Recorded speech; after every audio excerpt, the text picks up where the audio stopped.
are good. Welcome on in, everyone, to Chasing Embers Session 9. Let's hop straight to it, as per the usual, with Scott's recap, if you will.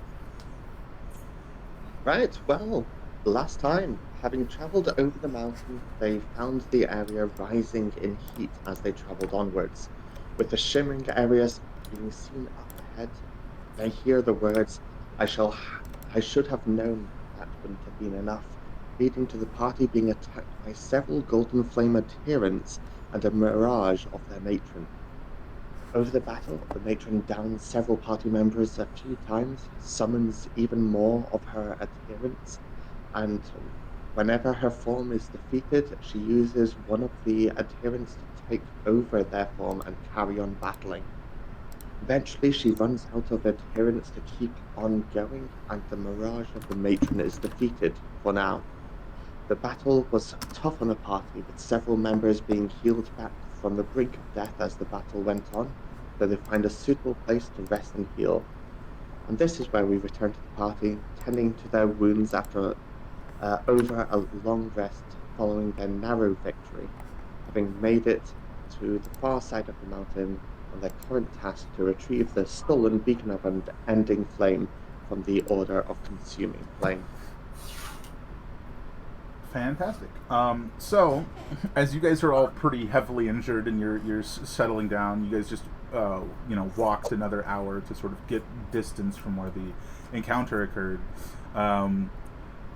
I imagine maybe along the way, or as you guys were setting up camp, there was discussion about watch this evening, and if that's going to be any different given the severity of injury.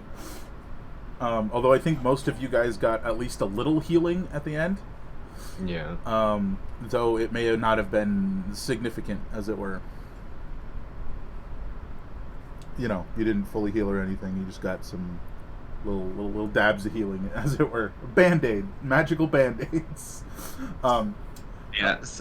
So I will say, in particular to Corwin, and I think it was Helena, that also went down like multiple times. Multiple times? At least. Yeah, I believe so. You were the only one that didn't go down. You did. Yeah, exactly. You did, you lot don't get rest. I'll take the first watch or two. Hey, fair enough. I don't think many of you are in a fit state right now to do anything but rest. When you're so tired you can't even sleep. That'd be awful. Oh, God. Yeah, I don't remember exactly what my hit points were. I think it was maybe 18. Since we leveled. Technically, you'd level at the end of the long rest. Right. Yeah. I leveled my character sheet, so No, you were meant to. Yeah, that's fine. Likewise. You were meant to, so that's fine. Just know you guys were pretty severely injured, and it sounds like Sar is offering to take the first watch and possibly the second, depending on how things go. Yes. For at least part great. of the first watch, I'm going to be making some tea. And Just some soothing tea for everyone. staring. Yeah. Well, I'll make it for everyone, but I'm just staring into my cup. Hey, Corwin usually likes to take the last, the morning watch. So fair. that coincides well. So it's quite fitting that they're in desperate need of a long rest right now, prior to their morning watch. Fair. So as the rest of the party sort of starts to settle down, there comes to a point where it's just Sar and Itella, as Itella is sort of staring into this tea. Did everyone drink some of Itella's tea, or is it just Itella drinking Itella's tea? Itella offered some, right? Yes. Yeah, then Corwin would. In which case. Yeah, you yeah, for you as well? Okay. You find that while it doesn't seem to have any actual healing properties, it does seem to soothe the aches and pains. So you're not really recovering hit points with the tea, you're just sort of soothing the pain. Which is nice. Really good green tea. Which is nice, it's certainly something. And it does help you guys fall asleep faster and sounder than you would have without it, Awesome. especially after such significant injury. Um, Eventually, it's sort of getting on towards like the latter half of the first watch. Are you still awake, staring into your tea, Itella, or do you eventually curl up and fall asleep?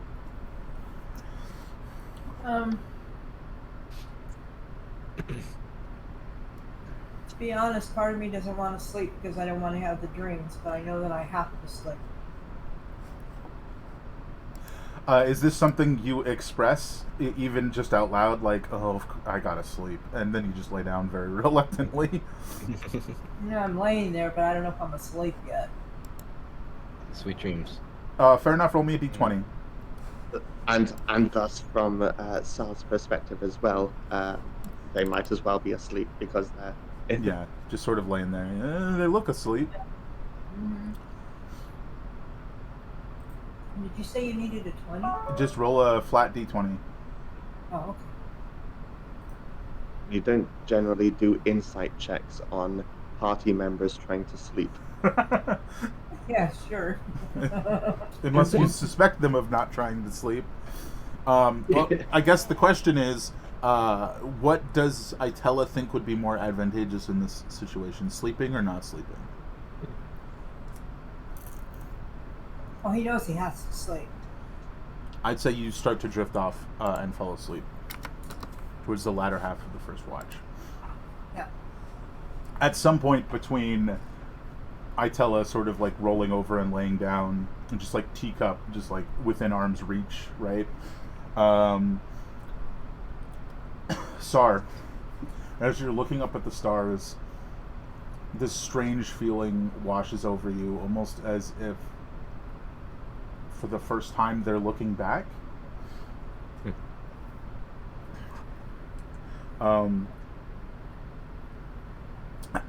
At first, you're sort of like ready to shake it off as just, nerves or what have you, right?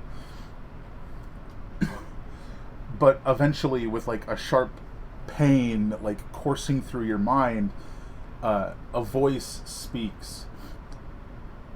And what is it that so diligently looks up at the stars? And just waits.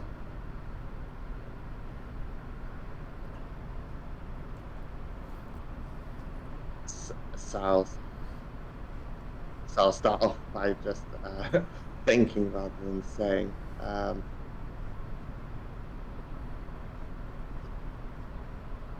Someone who appreciates the beauty of the stars looking back at me.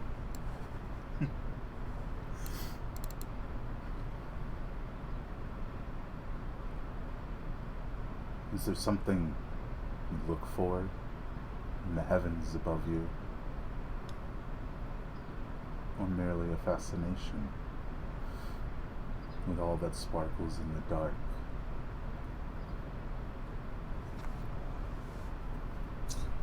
No. Always. Power, sight, so beyond all of us.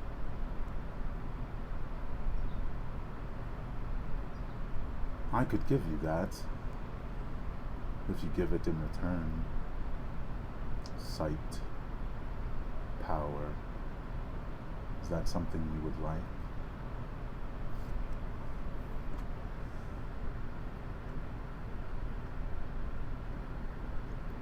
I don't know what I can give in return.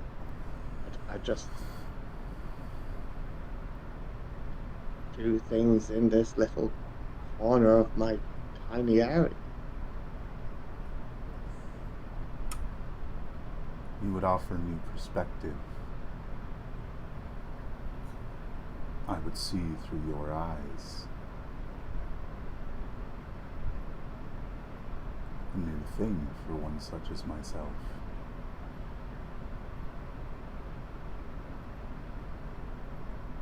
Share some perspective is never a bad thing.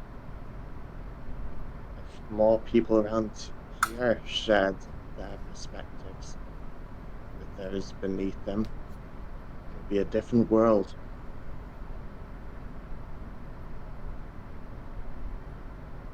If that is what you wish, and so be it.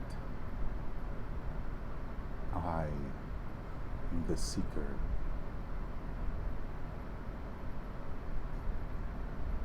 And you shall be my eyes. up. And you shall be my eyes on that realm that you call home. And so you shall see more than you ever have before.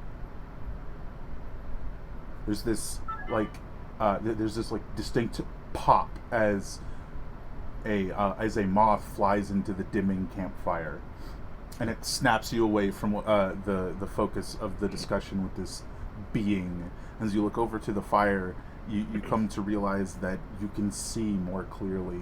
The dark it's almost as if it's brighter than it has ever been before.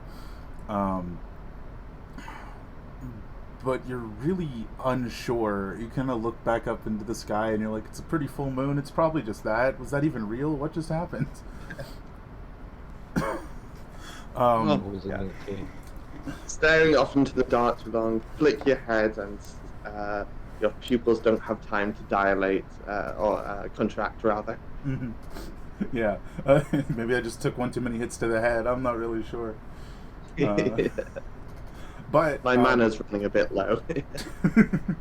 as it does come to the end of the first watch, do you continue on to the second, or do you wake someone up to take over?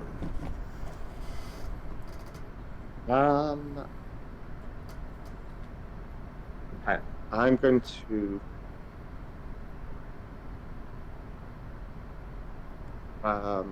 with just quietly wandering about, like not sort of amongst them, but sort of around them, just sort of like checking how there's a difference between people being like asleep and being like fully, I don't know a better way to put it, fully zonked out. If you understand what I'm trying to say there. Because if they are looking like they are sort of sound asleep, then he'll carry on till a second watch, in particular as he'd often be working late at night anyway. So this wouldn't be too off the charts for him. So you settle down in for your second watch then. As you're sort of like looking up into the sky, as you usually do, you find yourself like able to see like new stars that you could not see before. They're very dim and they seem to be very far away, but they're there, and you think to yourself, how did I never see them before? Away from the lights of the town really is something. Aside from the mild headache that you have, which you're not entirely sure what that's from, except possibly a concussion, or the dogs. It could be the dogs. The rest of that watch goes relatively uneventful, except for you jotting down some new stars that you hadn't seen before.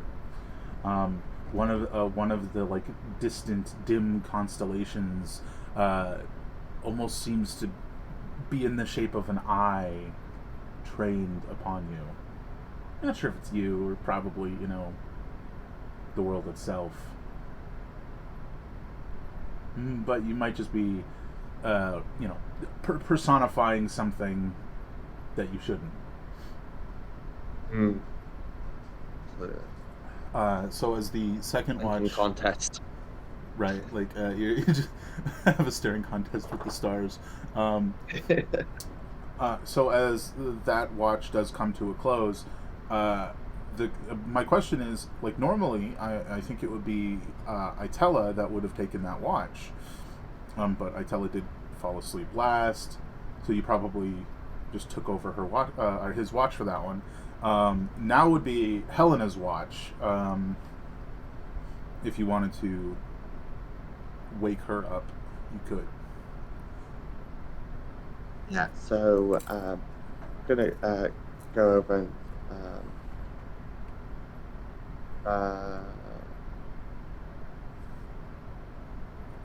because people are in a sort of routine of it now. Um, so actually, I think like 2 watches. That's like 4 hours or something, right? Yeah, roughly, give or take. So yeah. I think I would just wake Helena then for switching watch. Yeah, so he comes in and he wakes you up, Helena. How hard is it to actually wake you up after a day like that?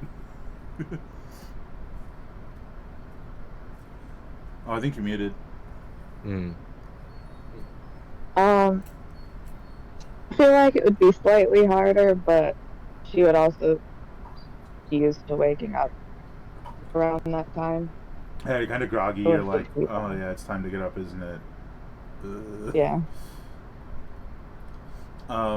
Yeah. So I imagine you see Sar off, and he goes and lays down wherever it is he does that.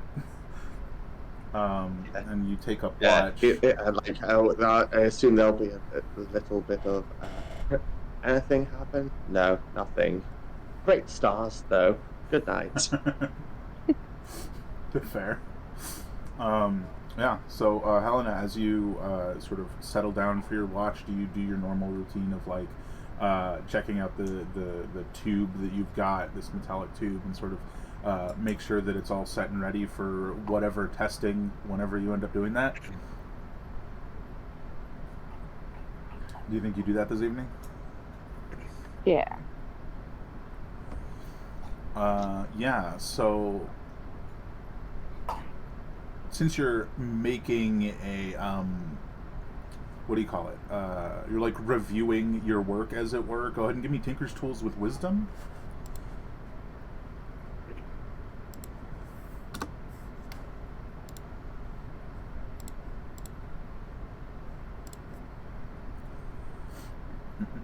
Which hopefully it'll just let you do that. 19. Yeah. So as you're looking it over, you come to like the back side of this tube, and you're sort of looking at the underside, and you see that it almost seems like it's missing a component. Sorry. Excuse me.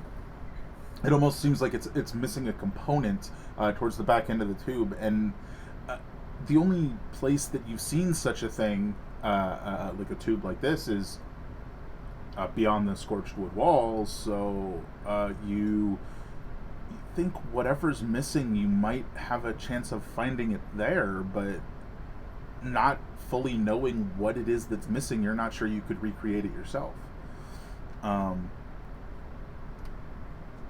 So after all this time and all the work you've done to repair the tube itself, you're like, something's missing. Like when you finish the puzzle and you're like, oh, I'm missing a piece. So you got to search under the table, check the dog's mouth. You got to find that piece. But you're pretty sure, especially given the state you guys left the place in, that there might be some sort of piece that you can find there to finish this project. And once you find that, assuming whatever you find isn't totally smashed to bits, you would be able to get to testing in the next day or two, just depending on how long it takes you to find it. But aside from that revelation, your watch also goes relatively uneventful. And it comes to Corwin's watch if you'd want to poke him awake. Imagine Corwin's Drake Dribbly just like sleeps at his feet or something. Yeah. As you sort of come over and you're poking Corwin, you're like, hey, come on, it's your turn. How about you, Corwin? How difficult is it to wake you up? Probably easily. I'm a morning person. Yeah. So I imagine you're sort of you wake up without too much difficulty. Um, hey, Itella, is there any tea left that's just like sitting by the fire? I'm sure there is, because he makes a lot, because when he wakes up in the middle of the night, he has some more. Ah, fair enough. So there's like some tea you could warm up if you wanted that with your as you wake up, Corwin. I mention it because you did seem to go down the most. Yeah. You're very sore. But at the same time, if I felt like the tea helped me sleep, like it had a sleep effect to it, I might not drink some to wake up. That's fair. That could be an interpretation. So that is totally fair. Yeah. I mean, Corin generally every morning wakes up with the idea that it's time to do his part, balance in nature, get out there. You know, the team comes first, and you know what I mean. So having just slept, he wakes up with purpose every day. Fair enough. So I imagine you sort of set yourself to making sure everything's prepared and ready. You know, your normal like long rest, spell prep stuff, and you check your weapons for the day. Make sure there's no rocks in your boots, stuff like that. Exactly, yeah. Well, Get immediately prepared for anything that could happen. You know, check on the camp, check on everybody, and just fair. proceed in that fashion. Fair. Your watch also goes by fairly uneventfully. It doesn't seem like anything interesting is going on. It's just like early morning and the sun starts to rise. I imagine, I might be incorrect on this assumption, you sort of kick the fire up again for whenever somebody gets up to make breakfast. Yeah. And sort of get that prepped and ready for people. Mm-hmm. You know, it's probably around towards the end of your watch that people start waking up. Which I imagine it would probably be either Sar or Itella that wakes up first. Sar, you got enough. Sar last. Sar could be Sar. Yeah, you might be last actually. Now that you mention it. Okay, actually, hold on. I'm forgetting something. Yeah. So we'll get to Sar as the last person to wake up. We'll get to you last. Well, it's a triple factor. Yeah. So Itella's probably the first one to wake up then. Which it sounds like Itella's been the one making everybody breakfast. Anyways, so do you guys think you have like a system set up where Itella would just get up and grab some Weirvin meat out of Helena's bag and start making like Weirvin bacon? That sounds weird. Weirvin bacon, yay!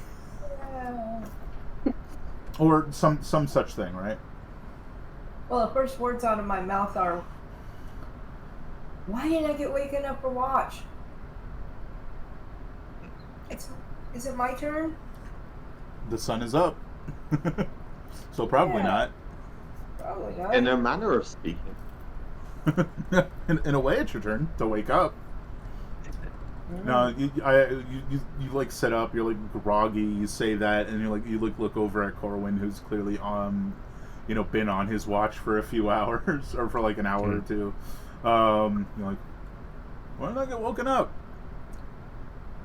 I mean, that's not really Corwin's job, right? Right. Not really. But yeah, I make breakfast. Yeah. As you're making breakfast, I imagine Helena wakes up to the delightful smell of cooking Weirvin. Just with whatever, sprinkled ingredients and herbs and things that you have, spices, what have you. A prime delicacy. Weirvin. Could be. I have absolutely no idea.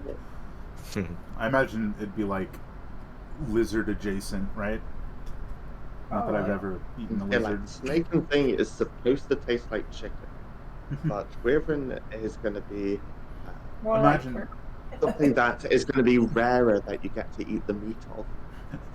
Weirvin tastes like an angry turkey. Yeah. Hey, that tracks.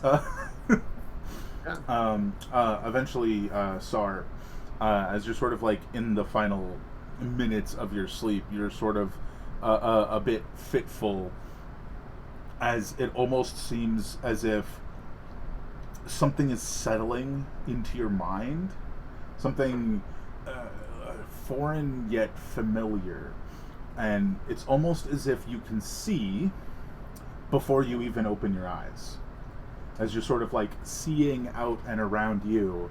It's this very like strange feeling, like you know, when you're like not fully awake but you're aware of everything around you that's happening, sort of like akin to sleep paralysis, but slightly less scary.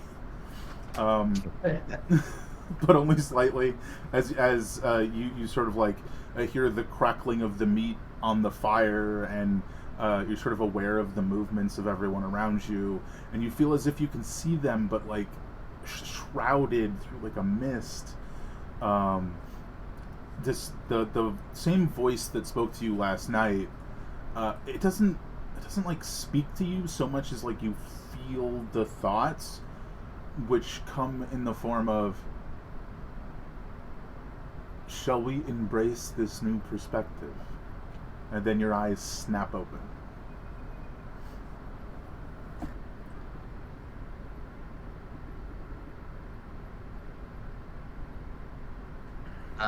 So I'll just sort of sit up and sit there, like in a bit of like a daze, I guess, because it's also kind of like hangover where everything's a bit overstimulating at first, but not.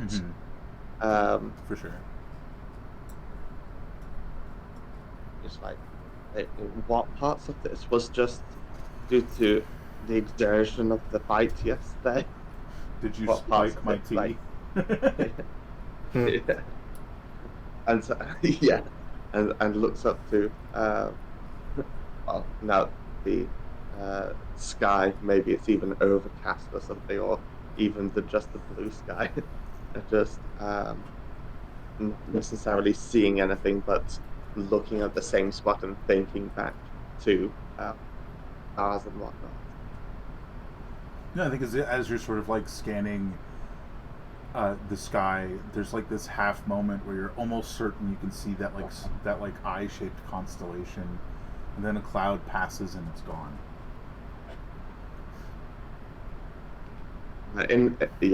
With that, he'll jot upright and jump up onto his feet.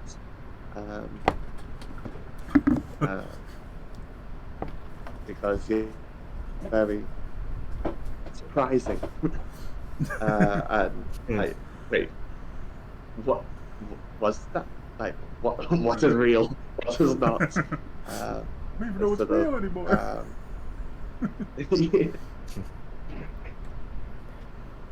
And then the cloud passing over the rest. On his feet now, gathering himself, and just sort of look around to see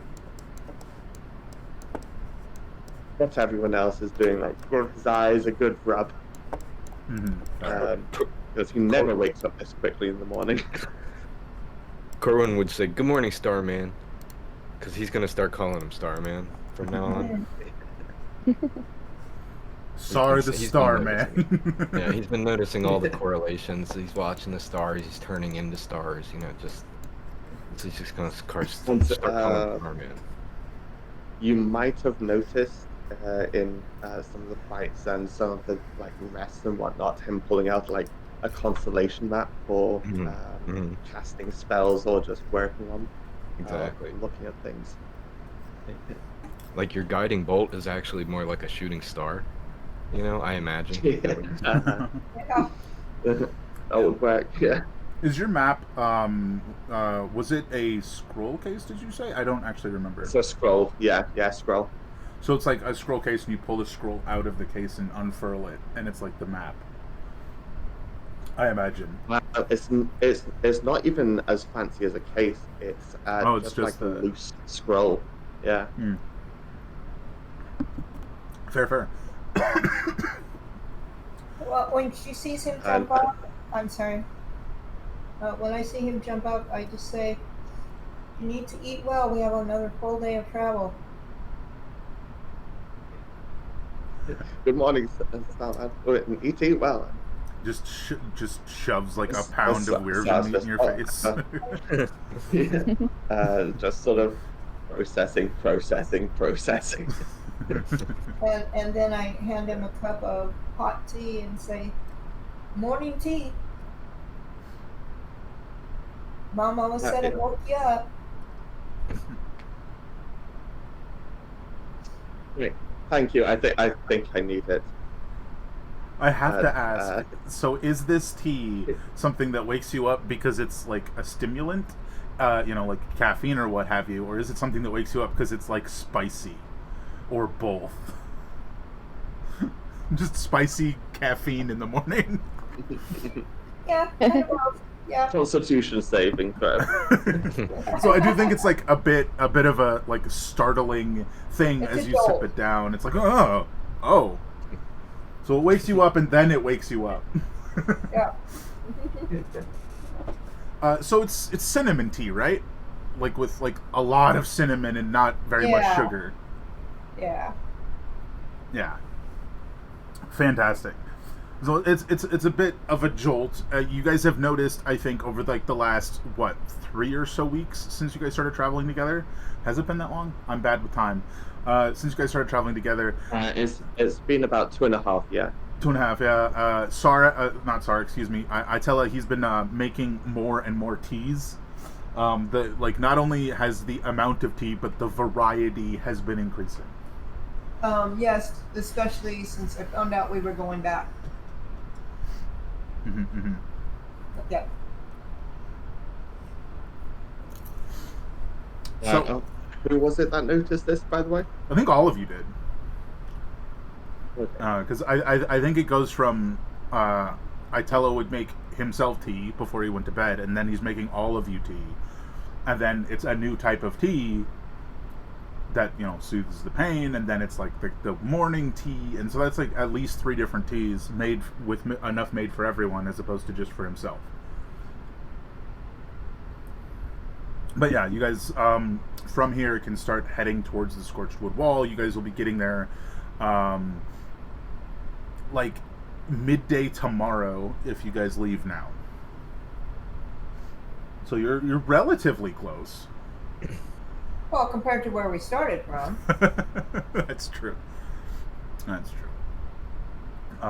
But I do think as you, if assuming you guys leave now, you guys collect up all your stuff and get going. You guys have a relatively uneventful journey. Although I do think you guys start to notice in the distance an incredibly dense forest between you and like the ocean. Like even much denser than the forests most of you guys are familiar with. It almost looks as if the branches of the trees are like weaving together, and you guys can sort of see this off in the distance as you guys are approaching. So that day comes to a close with just like completely uneventfully, and you guys can sort of start to make camp as that day ends. Sar will ask, I just in general across the board to the party, like, is this going to be okay? Like, are we going to have to pass through that? Yes, I've never been this far north before. it will get denser and denser to the wall. Yeah, so I think the dense part that you guys have been seeing, that you guys were noting, is sort of further in like a normal forest, and then it gets denser and denser as you go, and it hits a point where it's so dense, it's like you'd wager like the tree trunks were less than a foot apart, right? And it's such a significant portion of forest that you can tell from miles away. But much to the point, the Scorched Wood Wall is a hole in said dense forest. So you guys would be going to the hole anyways. Right, so you're not gonna. You have to travel through the thinner forests, not the thick forests. I guess is the best way to put it. Okay. Which will be most of your travel Basically, tomorrow. my point there is, I'm not sure Sal would know this. Hmm. No, I think So that's just something that can be shared by either Itella or Helena, who have been here before, Yeah. or both. You know, like they both sort of give you the gist of the of where you're going, right? But yeah, you I'm guys kind of can. out of paranoia. Corwin is wondering. I mean, I feel like he's going to be suspect of any forests, of anything after all of the magic traps that we've been stuck in. Yeah. So I don't know if I should actively say Corwin is going to, stare a little bit extra long at the forest and, take a perception check or something like that to see if everything seems normal or, Yeah, give me a perception check. Just sort of looking off in the distance of this like forest that grows thicker and thicker. I think the only thing that you notice beyond the thin forest that grows thicker and thicker is that there comes a point where there's just no forest at all. It gets really thick and then suddenly there's no forest. Okay. And then that's there's thick bizarre. forest again. Yeah.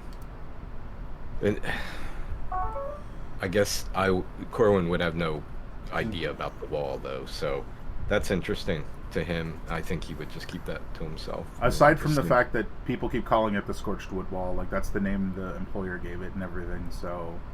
Right, okay. I guess maybe, I don't know. I don't know that that's really worth saying out loud, but I guess he's connecting the dots that that's where the wall is, probably. Yeah. So, good deal. Yeah, fair. Yeah, and you guys can, assuming nobody wants to do anything, just proceed through your long rest unimpeded. Doing your normal, looking at the stars, sketching some things if you'd like, or what have you. You Or will would you- notice. I'm sorry. You will I was notice gonna Yeah, you go when ahead. you speak that Itella is, like kicking and flipping and stuff in his sleep and speaking in a language none of you recognize. Would it be recognize or speak? I don't know that they'd recognize it either, but at least speak. You're right. Where'd you go, document? I don't think anyone else speaks that language, but let's just double check. Double check. Nope. I think it'd be a mixture of both my parents.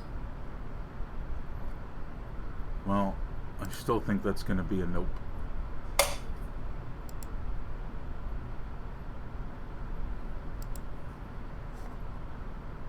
Yeah, nobody speaks the either language. But since there is Elven weaved in there, and Sylvan is related, there's like the occasional word that the other druid does recognize. And wait, hold on. Do you speak Sylvan? Yeah. So Sylvan, no. Yeah, Sylvan is like default druid, so you definitely speak it, even if you don't have it written down. Oh, I do. Yeah. I don't have it written down. Corwin and Sar, you sort of like get like words occasionally as Itel is kicking in his sleep and sort of like talking a little bit, and it's just like a string of a language you don't know, and then a little bit. Oh, I'm sorry. Druidic and Sylvan are both related to Elven, is what I meant. I guess Druidic is related to Sylvan, which is related to Elven, is how that goes. So it's like a line. There's just like occasional words that you recognize. Linguistics. Yeah. For sure. Like I think Sylvan is technically the root language, is the term you would use for both. For Sylvan is root language for both Druidic and Elven. I think is how that works. I don't recall offhand. Like Latin Yeah. Latin as a base of Italian and English. Yeah. Well, yeah, it'd be that far back. Yeah. Yeah, so that sounds about right. So you kind of just get like a word here and a word there. I imagine the words that you probably catch are something like mother or father, and those are like the ones you recognize, right? But that's probably the only thing that happens during that rest. And you guys come to the next morning. You guys wake up the next morning is definitely the better way to phrase that, and you guys can get going for the final leg of your journey before you hit the wall.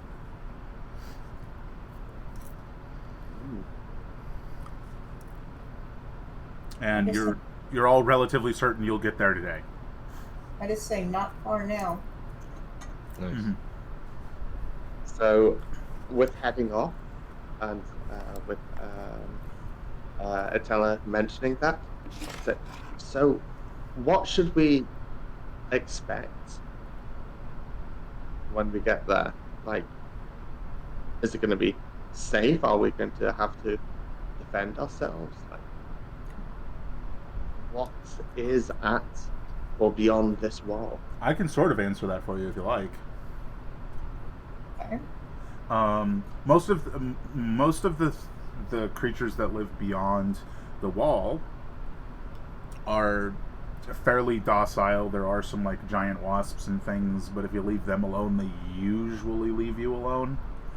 Other than that, everything like the grove beetle, which you probably haven't seen her turn into since you guys were fighting spiders, him turn into since you were fighting spiders.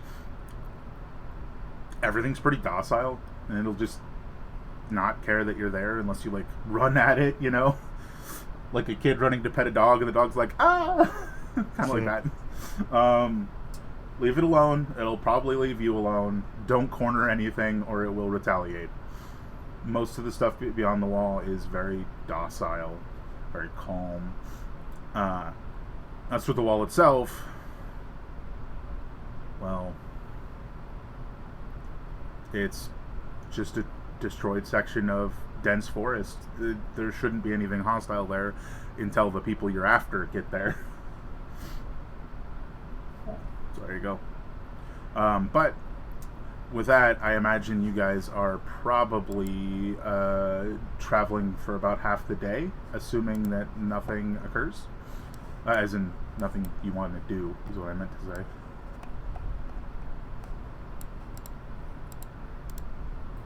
If there's no like other discussions, you guys can just continue on. Some might also ask the party if they say, I've never been this far north. Don't know. Are you? This is uncharted territory for me. Even the stars look different from up here.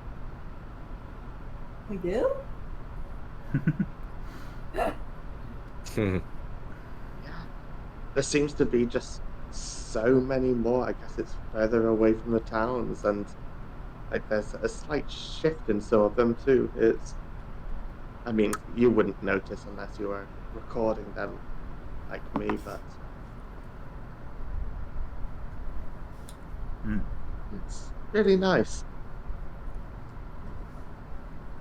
I think, as you guys do push forward, you come to a point where you can, in the distance, sort of see what everyone's talking about, like the wood wall and the scorched section of it, right?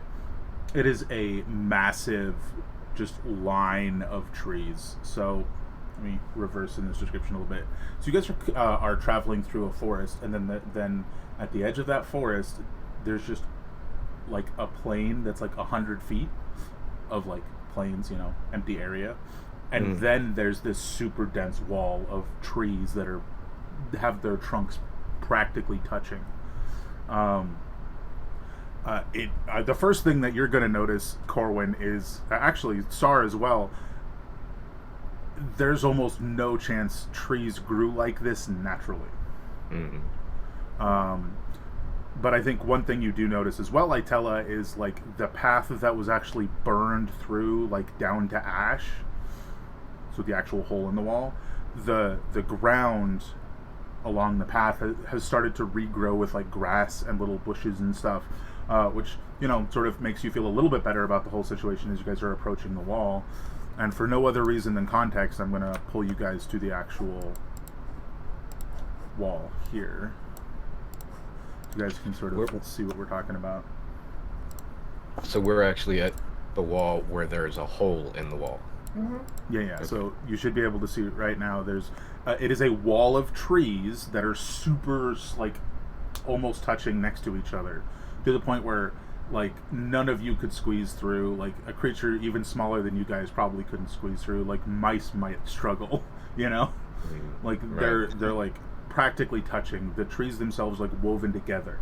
All of them, towards the center where you guys are now, are, like, burned. Like, someone took some sort of like fire and just, like, burned this section of tree wall. So you guys should all be able to see. You guys should all be able to see now. For the burned bit, is that the roots through the trees, or is that the bit that we're currently walking on? That is everything you can see on the map. You should here. I'll pull you guys down to it. Like, this whole section is like the burned bit. I understand. Okay. Yeah. So it's like they're like hyper. It's like so close together. Yeah. And it seems as if someone just almost like drilled through, but with fire.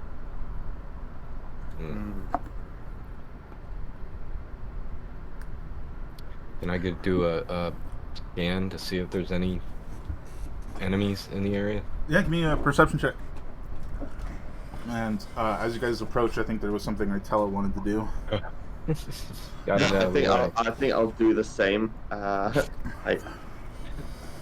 got the same mindset of what the hell. There you go. Could be. You notice me staring at my feet, basically. Yeah, definitely. Like the thickness and interwoven nature of this like line of trees is throwing you guys off a bit. Sorry, you don't really notice anything. It's almost strange. Like, you don't even see birds like flying above this wall. Sarah will mention that this seems eerily quiet. As we approach the wall, I'll just start just caressing the burnt areas and just say, I will find a way to bring you back. And then I step through. Yeah, so you're moving forward through the burnt out section. Yes. So you're like just moving ahead of the group, heading through the passage. Yes. Do the rest of you follow him? Yeah, I think Corwin. Yes. to Maybe be right not behind. quite the pace they might be going. Although, sort of every now and then doing a little, like, when someone sort of starts getting out of your line of sight, just a little trot to keep up. Yeah, just like so that I can still see where they are. just a brisk jog to sort of stay in line. Yeah. Fair. Like, cautious, cautious, cautious. Oh, I'm losing them. Cautious, cautious. Oh, losing them. Yeah, Corwin would be right behind Itella.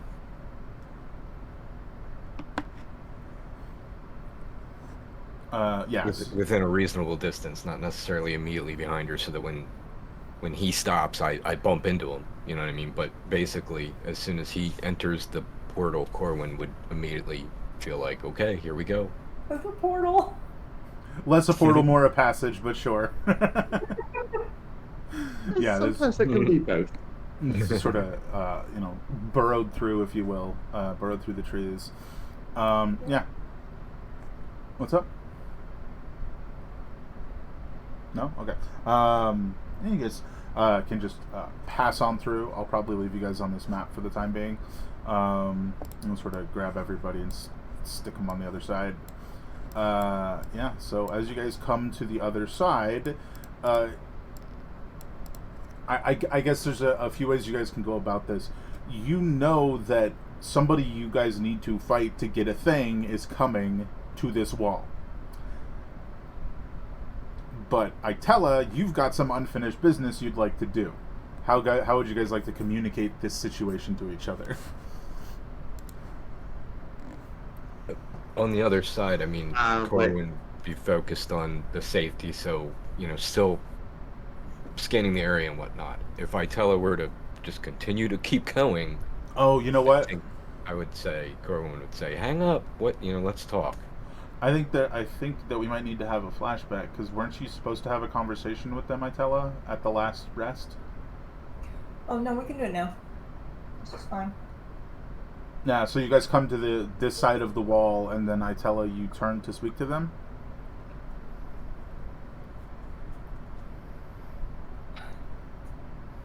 I'm a little bit shaky, as I say.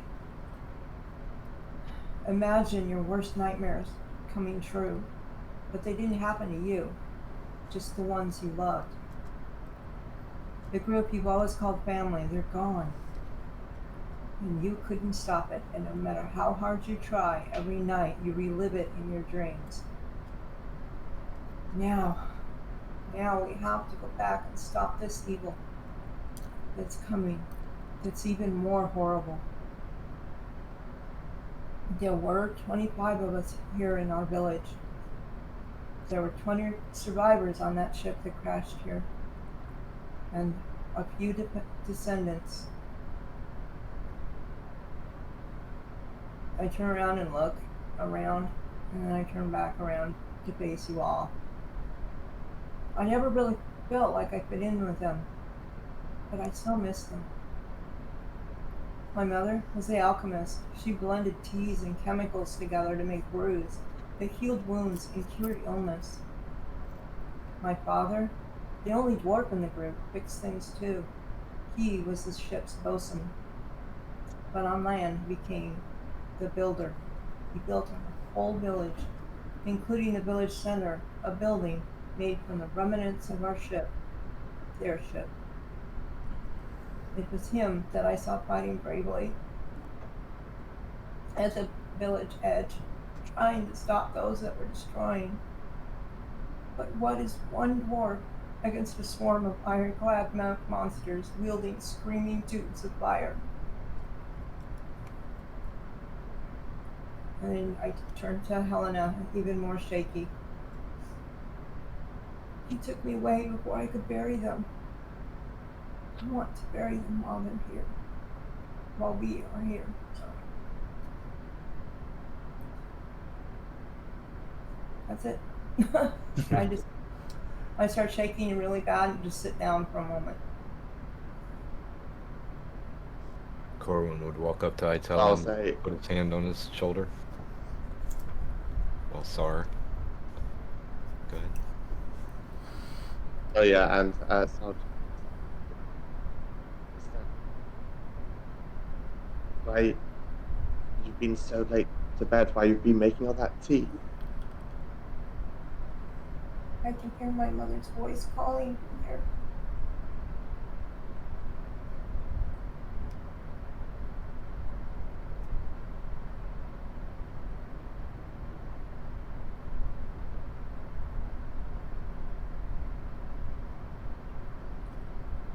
Corwin would say, "You're not alone."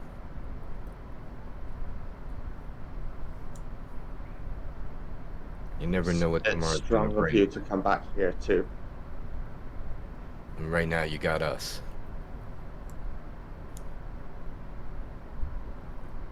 Yes.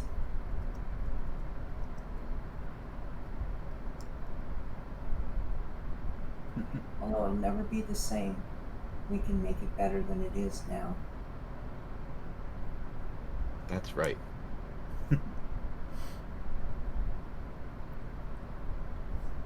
Was there something you wanted to say, Liz?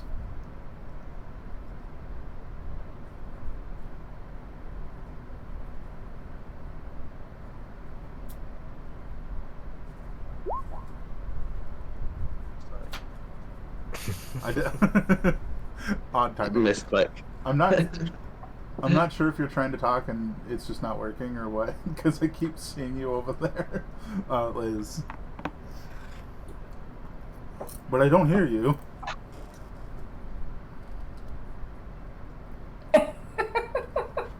Technical difficulties at the most inopportune times. I'm not sure there's ever an opportune time for technical. Sound check. That's the only time. Yes. Did it forget what device you were using again, and you gotta hit the gear and tell it again? That might hurt. Hurt? No, it might help. Do the opposite of the thing I just said. Yeah. So we'll give her the moment to fix that, and at worst we'll just say whatever she says happened here. But you guys, I imagine, start heading towards the village itself, the like burnt up village, which you guys can sort of see off on the horizon, maybe like at absolute most a quarter mile away from this wall, like at most. Oh, sure. Yeah. Absolutely. And that's our destination ultimately. Well, for the moment, I think I just heard you. Is it working? Yeah. There we go. Yes. Woohoo! Sorry if we were running over you there because we couldn't hear you. What were you trying to say? Well, they said, that they wanted to, like, bury them. Mm-hmm. So, I was gonna ask, like, where are they? How do we do that? They were scattered all over the village. Mm-hmm. Yeah, so you guys can head to the village and sort of, I guess, collect up whatever remains you find there. But, so, if that was all you wanted to say, we can move forward. Mm-hmm. Yeah. Empty. So as you guys come to this village, from the distance that you're at, you guys can see that it's like a tear. It's almost like a teardrop sort of shape. And right here, sort of at this upper edge of the teardrop, it looks like there's like something that occurred here, right? Helena and Itella, you would recognize this exact location that you're headed to as where Helena found you fighting the individuals, Itella, which as you guys sort of proceed forward, you guys come to this like section. It's like sort of like a raised mound, almost like a hill, but like shorter. There's a name for that. I can't think of it right now. It's a hill but little. Speed bump. We're heading forward. Siphon's going to put just his hand on Itella's shoulder and say, "You okay?" And at that time, cast guidance. Can I? You're not Siphon anymore. Can I? So we got the action, yeah. Saw. What's up, mothership? Can I see where that last major fight was? Yeah, that's what I'm talking about. It's sort of on this like hillock. Is that what it's called? I think that's what it's called. It's like a hillock. Yeah. Which there wasn't like any plant growth on that before, and there isn't now. It just looks like a section of dirt that's like been scorched to glass at the top of this hill. Let me finish. At the top of this hill, you do see like the sort of like battered remains of these two individuals, almost like humanoid shape, but they're like in this like really heavy, thick metal armor that's like battered and dented. It almost looks like where normally you would have armor that's like at least vaguely in the shape of your body, right? These almost look like if a mouse used a like soda can as armor. So it's like very cylindrical, and their arms are sort of like sticking out like that. Oh, you just gave me an idea for a story. You're welcome. You're welcome. So as you guys are sort of approaching, you see those two individuals, which Helena you would recognize as the two individuals that Itella was fighting. There is a third one of those individuals, sort of just like a little past and just like on the ground, sort of like on the glassed section of this hillock. And then over here, you see what looks like the scorched and desiccated remains of a dwarven sort of shaped figure. Oh, I was going to say I break out from Sar's grasp and yell the dwarven word for father and run forward. Mm-hmm. Mm-hmm. And given the hammer and chisel in this figure's hands, you're fairly certain that these remains indeed belong to your father. Do indeed belong to your father.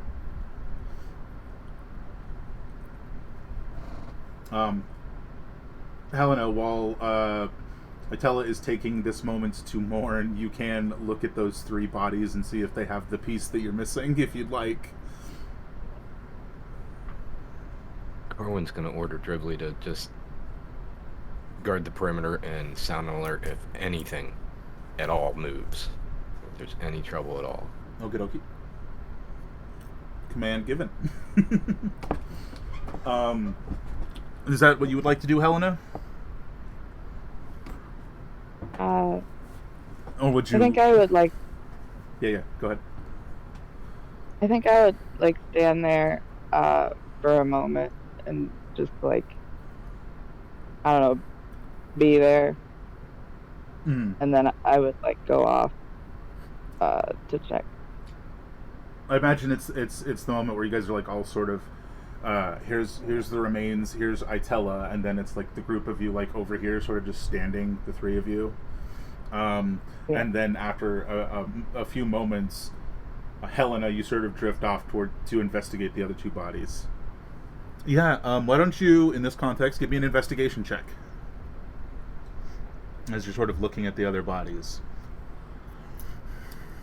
Given the high perceptions of the group and the fact that you're not actively stealthing, I do think everyone except Itella notices you sort of pull off and start looking at the other bodies.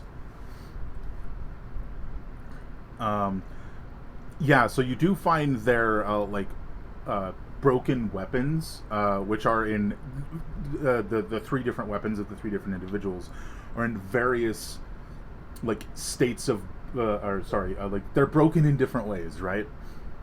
So as you're sort of looking at them, you see that you could get the missing piece, which seems to be some sort of mechanism that attaches to the back and slams down in some manner, as well as you find what appears to be 16 bullets between the first 2, and then another 4 for the final one.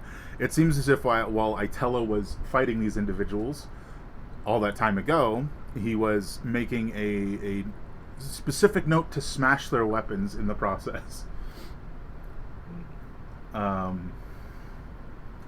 Probably for reason, but if you'd like, you can collect up the 20 total bullets and the final piece to complete the thing that you're working on.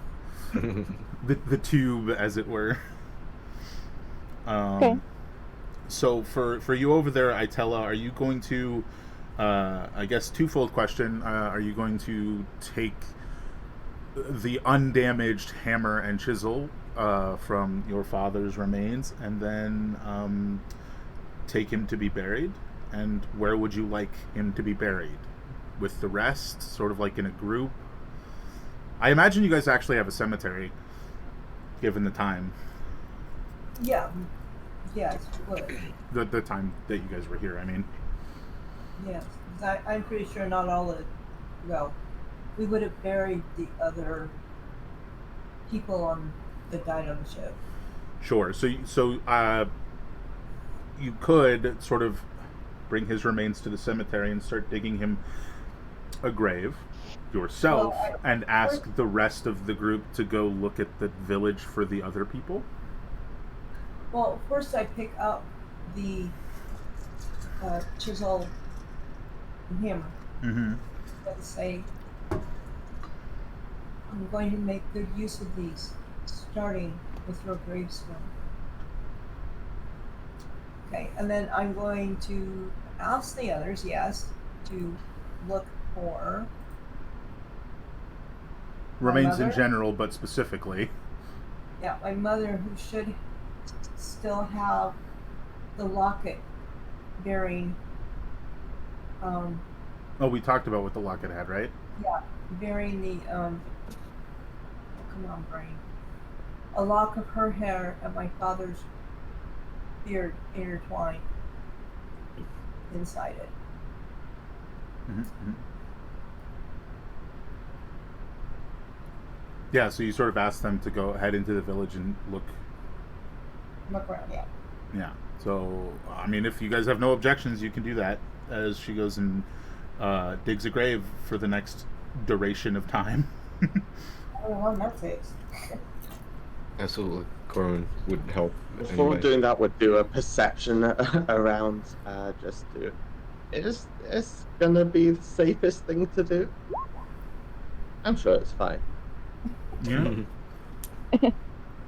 Well, it doesn't look like anything's been disturbed since the battle here, so. Yeah, I mean it's one of those places that was sort of out of the way, and then if you like came up to it, most of it's just an absurdly thick chunk of forest that you can't pass through anyways, so you just leave, you know, like, or, and you would know this, and I don't think anyone else would know this, or you'd try to cut down said trees and realize they are magical in some nature, and you can't. Okay. So. It's just not a place most people go. Most people don't know about it. I do wonder Other if than the ones that we expect. that's true. Most being the keyword. I will ask the question of Itella. Do you have theories as to why these people came, as we sort of briefly discussed, that you would share with the group, or would you just continue on the current path of burying the remains of your family? I wouldn't discuss it yet, no. Okay, fair enough. You guys don't really need to make checks for this. It's you guys are searching a half-burned village, like half of the village is burned, and you're finding like 24 bodies, right? They're honestly not that hard to find. There was no effort to cover up what happened here at all. It's just, you know, you're in the way, burn you down, then we go on to what we need. So you guys don't have that much issue finding what you're looking for. There is the larger building sort of at this teardrop, which is where you guys find the pendant locket thing. I forgot what it's called. And then right towards the center is the only like untouched building by fire, which is like this like larger meeting structure that's sort of made from the remains of a ship. And it's the only untouched building. Quite possibly because of the distance between the other buildings which were on fire. But you guys don't have any issue whatsoever finding Itella's mother, as well as, if I get this right, 22 other bodies. So it looks like you're short one. But it doesn't seem to be in the village after your maybe 4-hour search. In the meantime, you guys sort of are bringing the remains over to Itella, who does his best to identify them. Some are not super identifiable, as you can imagine. But by the time you guys finish up with the 4-hour search, Itella, you've managed to dig. Why don't you give me a strength check, just to sort of get the idea of how many you managed to dig in that time. This is rough. I genuinely don't know how long it takes to dig a grave. We're just going with it. I don't either. Depends what sort of grave you're going for. I'd say you managed to. Not sleeping well for days. Yeah, I imagine I imagine you manage. That sounds weird. To dig 3 moderately, deep graves. And that seems to be the village searched. Okay.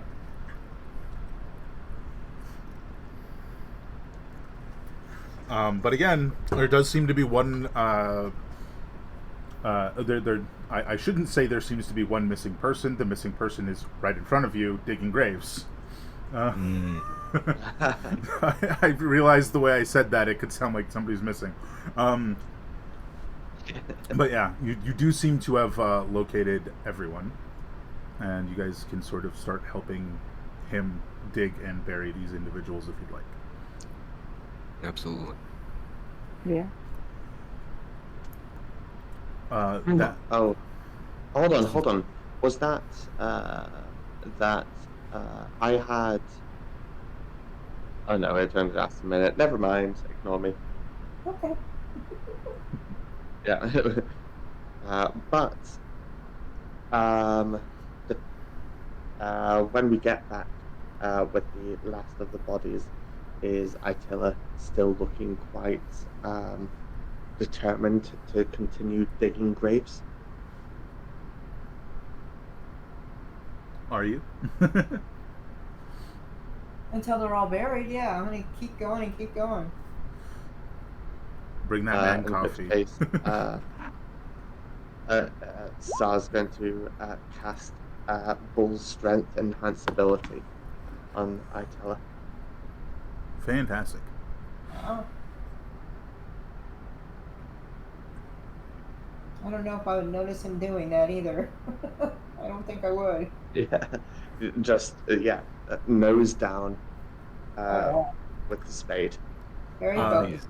So if the goal is to basically continue doing this until it's done, we can have everybody give me some checks as you guys continue on. It'll just be mold one's- earth. one's true. One strength or athletics, could be athletics, check. Just one from each of you. Itella, I believe you have advantage because of bull strength. Yeah, because it's a strength check. Okay. I should have asked for athletics earlier, but that's my mistake.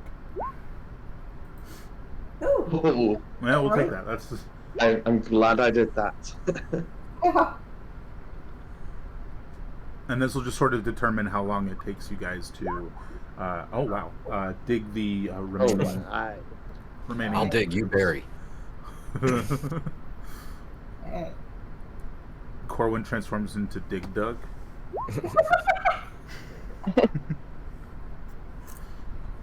Yeah, I'd say over the course of another probably 2-hour time segment, and montage. That's what I want. Like 2-hour montage. You guys managed to dig the rest of the graves, and you probably take the locket. It is a locket, right? I'm getting that name right. Locket. Yes. You- It's like a locket. You take the locket. I imagine you put it on. You take the Yeah. hammer and chisel, and you probably spend the rest of your evening making gravestones. And you guys, now that you've finished this task, which took at least half a day, probably a little more, you guys can start thinking about what you would like to do when this person arrives.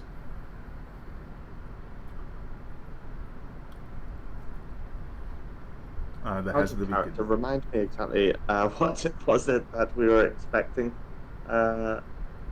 All you know is that the person who has the beacon is coming here. You don't know why. You just know that they had no hand in the destruction of this wall, the burning of the wall, but they find it to be a holy place for some reason. And this is the person who took it at the auction. Yeah. Well, we should probably try to set up some kind of advantage, whether it's an ambush or just being as prepared as we can be. You say that out loud? Yes. Oh, I wonder how my bees are doing and if we could do a bee trap. Bee trap. You know, they You come have through the bees? wall and the hives fall on them. Oh, yeah. Yeah, you could go check out your bees. Also, by the way, are we expecting them today or tomorrow? Unclear. The way that everything worked out, you guys were expecting to beat them here, but by the exact amount of time, you don't know. You guys did take the shorter path, so you pretty much were guaranteed to get here first, even though you guys left 3 days late. Later than they did, right? So you'd wager, just based on situational understanding and knowing how far they have to travel, and the fact that the person who hired you is using mercenaries to slow them down, tomorrow or the next day, the day after tomorrow or the next day. So not tomorrow, but the day after or the next day. So you have at least one day to prepare. You're fairly certain. Okay. Thanks. I mean, is there any reasonable expectation that they're going to come through this path in the wall? Or, I mean, because we've seen them just teleport. So they could just appear out of nowhere, reasonably. I'm going to say the only way into the cove is through that wall. That's why we couldn't get out. Yeah, but they're not. But again, to clarify, they're not coming to the cove. They're coming to the wall. It's the wall that interests them. Specifically, this burn part. Would we know specifically which side of the wall they're going to be coming to? You guys would be able to reasonably expect they'd be coming from the same side you did. So we'd want to go to the other side and be prepared on the other side. Or, I mean, because if they're not necessarily interested in going through the wall, you know what I mean? Like, say they want to do something to the wall itself. Yeah, or, you know, trying to discern whether they would literally go through the path, or whether they would be on the other side, inspecting the other side. We'd be set up over here, and we would just never even encounter, unless we went through the path and started battle. You guys could always contact your. You guys could always contact your employer and ask questions if you had them. You have not been doing that, and you have had the opportunity the whole time. Yeah. Yeah, I jump up and say, are they going to use the magic from the wall to strengthen their whatever that thing is they got? The beacon. Yeah. Is that what they're doing?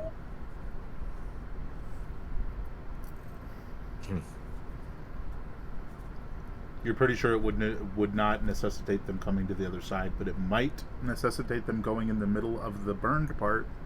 Yes. So it is as it looks. It is indeed a magic wall. Well, that is the first time that's been mentioned to them. To check it out. Did I tell it just say out loud something that indicates that there's reasonable suspicion that they'll enter to get into the middle of the wall? So to empower their magic. Yeah, I tell her just okay. You know, ask the question: would they use the magic of the wall to enhance whatever they're doing? If that's something they could do, then yeah, they might do that, and then let's take that to our advantage and set up traps on the other side that we first went through. Or, you know, whether I don't know that we can set up traps necessarily. You know, we do have a rogue, but it kind of depends I would on literally the supplies, say set right? up trap. Right, exactly. So I don't know if we can, but Corin would make the suggestion to set up traps and more or less be prepared. I think he would comment about, you know, I can, as a gnome, I can use minor illusion. I can, if you know, I don't know how long it would last. It's a cantrip, so I think he would have to maybe re-up it over and over again, but could potentially make himself look like a part of the wall, you know, so that they don't see him. He can be prepared with arrow. Kind of pew pew. Just pretend to be a tree for him for a couple minutes. Exactly. Right. Well, now we're here. Maybe it's about time that now that we've got a better idea of the context we'll be encountering them, we see what our employer expects of us here. I think we are supposed to tell him we're here. Yeah, good idea. Who's got the cell phone? Helena? I think Helena has it, right? Yeah. So what should I ask them? I think if we can maybe just find out what start. they expect them to come here to do. That way we can try to catch them out. What do you all Yeah. think? Maybe like a question that's, we made it to the wall, here's our situation, and what should we do? All in one communication. So that they are informed as to where we are, how many days we, I don't know, how many days we might expect it until they show up. As a minor point of clarification, if you guys are doing this on the same day, it's like 10 p.m. now. It's like dark. It's like it's like late. Let's try to squeeze that in maybe before you sleep. Right. It's not SARS starving. Yeah, no, you can absolutely do that. If you guys would, if that's what you guys would like to do, Helena, what is the, how do you phrase the question?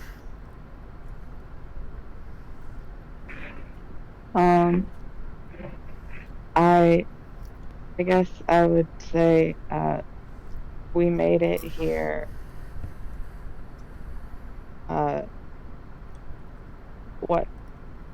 What should we do now?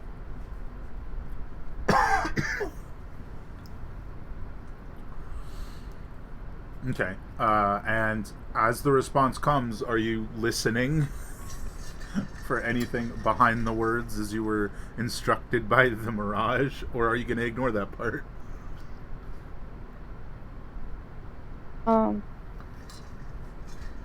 Yeah, I'll listen. Yeah, okay. You can give me a perception check now, and I'll tell you what happens as I sort of narrate the response. And this will be for the first response. For the first response, you don't hear anything in addition to the response. And as this like sort of distorted voice comes through, prepare. They are coming in only days.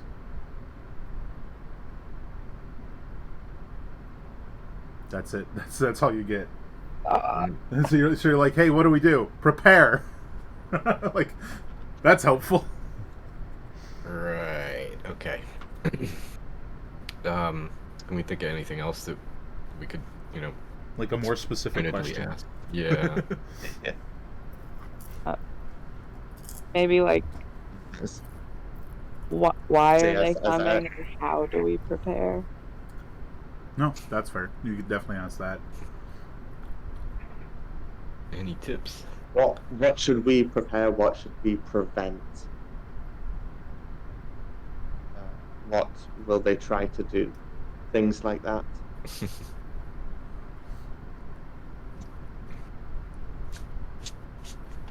Can we get a This, forecast? like this is SAR saying openly to the party. Yeah. Yeah, I guess if we just ask, any advice,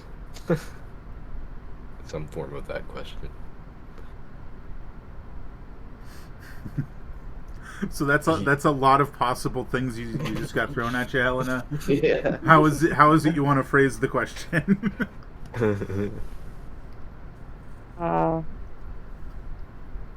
What was it that Sarah said again? SAR said things along the lines of what should we expect? What should we prevent them from doing?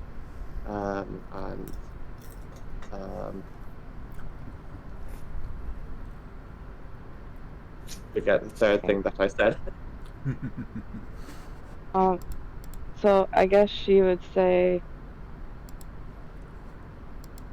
what are they doing? What are we preventing? Do you have any advice for us?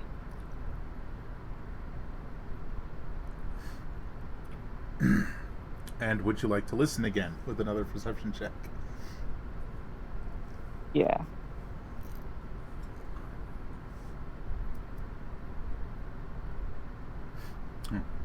Still nothing.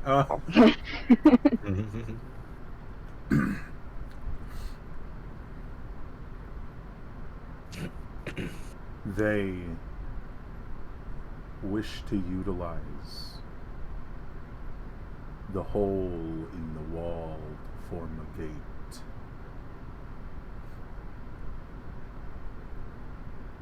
This you must prevent. Mm. I'm sorry, what was that one word? Gate, I assume, is the one you missed? Oh, okay. Sorry. So they yeah, as a gate. Yeah, it sounds like they want to use it as a gate. What was the other question? I forgot. Just any advice? Do you have any advice for us? Yeah.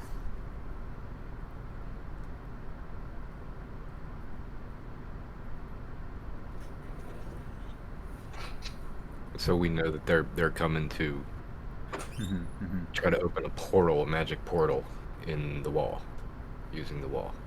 Sounds like it. And the other response probably comes as you guys are discussing the first response, because there's like definitely a delay between them.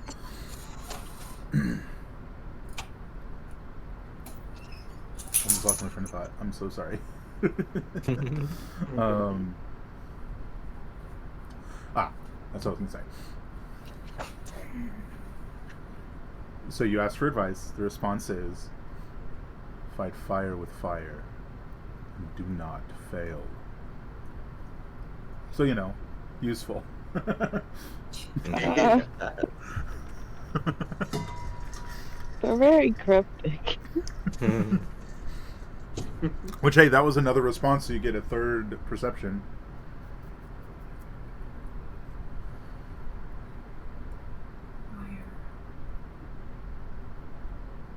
Getting harder and harder to see. Oh, okay, that's a 7. No, you don't hear anything. Helena's not shared at all with the party that they're sort of trying to discern. I don't think so. I mean, unless you want to have shared with the party that you're trying to discern any extra information from the background noise. I don't think I would tell them that unless I Heard found something. Yeah. Yeah. Makes sense. Understandable. So, that's where you guys sit. They're coming to make a portal. Fight fire with fire. Don't fail. Yeah. Right. Well, I don't know about you all, but to me, that sounds like don't let them set up shop within the gap in the trees. Yeah. I think that would be like, there's only one question left you guys could ask that would help you here. If you wanted to ask, like, how long it would take them to do that. Did we already get 3 responses, though? No, got 2. You guys, okay. They responded 3 times. You asked You 2 can questions. send 3 messages. Yes, so you guys sent twice. You can send one more time. I don't think Cora would make a suggestion. It's the, you know, with that, I mean, questions maybe, but I think we passed on everything we needed to. I wouldn't say that. Corwin just wouldn't say anything. Fair, We fair. could ask, how much wood could a woodchuck chuck if a woodchuck could chuck wood? Yes, absolutely. I'm in favor of this. Perfect Just start message. trolling. Yeah. So Maybe. Yeah. What's up?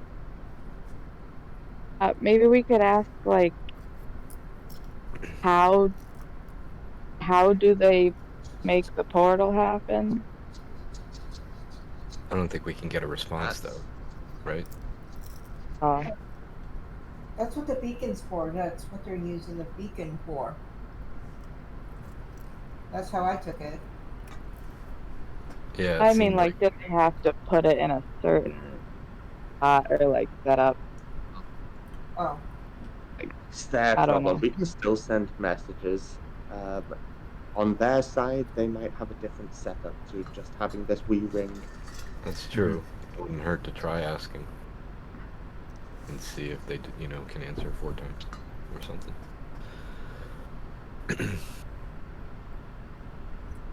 And I think that's a good idea for a question to ask. What the process that they might be going through is.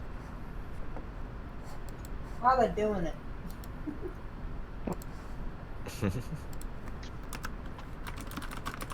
I think I would just sit there talking to it all day after the 3, just in case they're still listening. Just rambling. Just be like, yeah, this place stinks here, man. Hope it gets better later. Wyvern meat is great, though. Yeah, for real. Yeah, so I mean, was there another question then?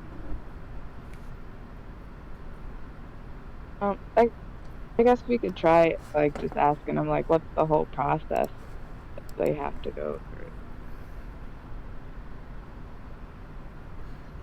Yeah. So if that's the question you sent, just as a point of clarification for the way the ring works, you send a message and they respond. That's one use.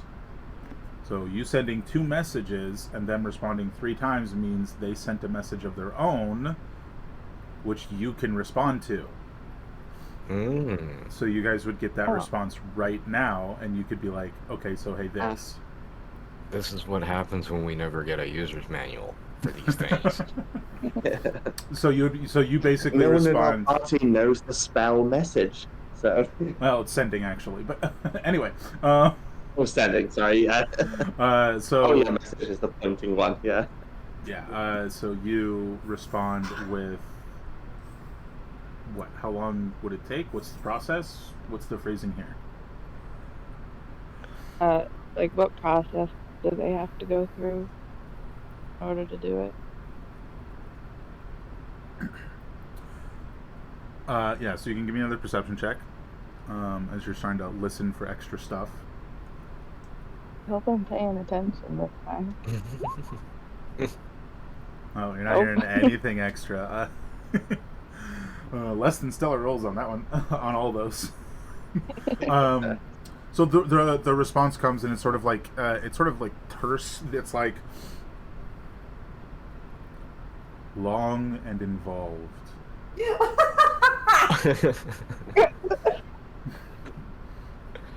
So it's a ritual. Yeah.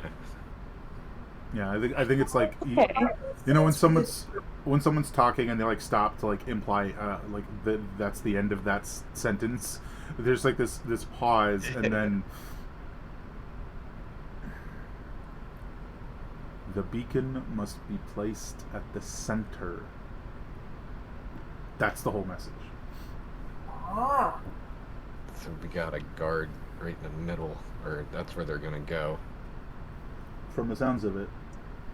Well, it narrows down where to put the traps. Well, I think we should, make that. We should make our stand at the opening, I agree. not the middle. So I'll be right back. maybe even. I haven't really checked it out, but I That don't know. way Maybe we can always fall back. Yeah. Yeah, I agree. I guess we got like a whole day, hopefully, to be able to. We could probably maybe.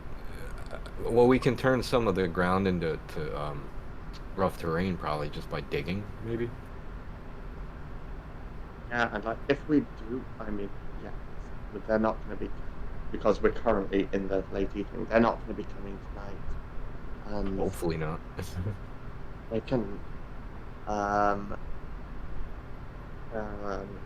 with that fact, I can make area difficult terrain, and I'm not sure if when we were fighting those spiders, how many of you saw, but can cause a beam of light come down from the moon in order to basically continually incinerate an area. I recall that. can make it all mucky. Alrighty. Mhm. Did we come to a decision? I think loosely. Well, I think for tonight, when it comes to long rest and whatnot, I would suggest that we basically put a guard at the other side of the wall wherever we stay. You know what I mean? Agreed.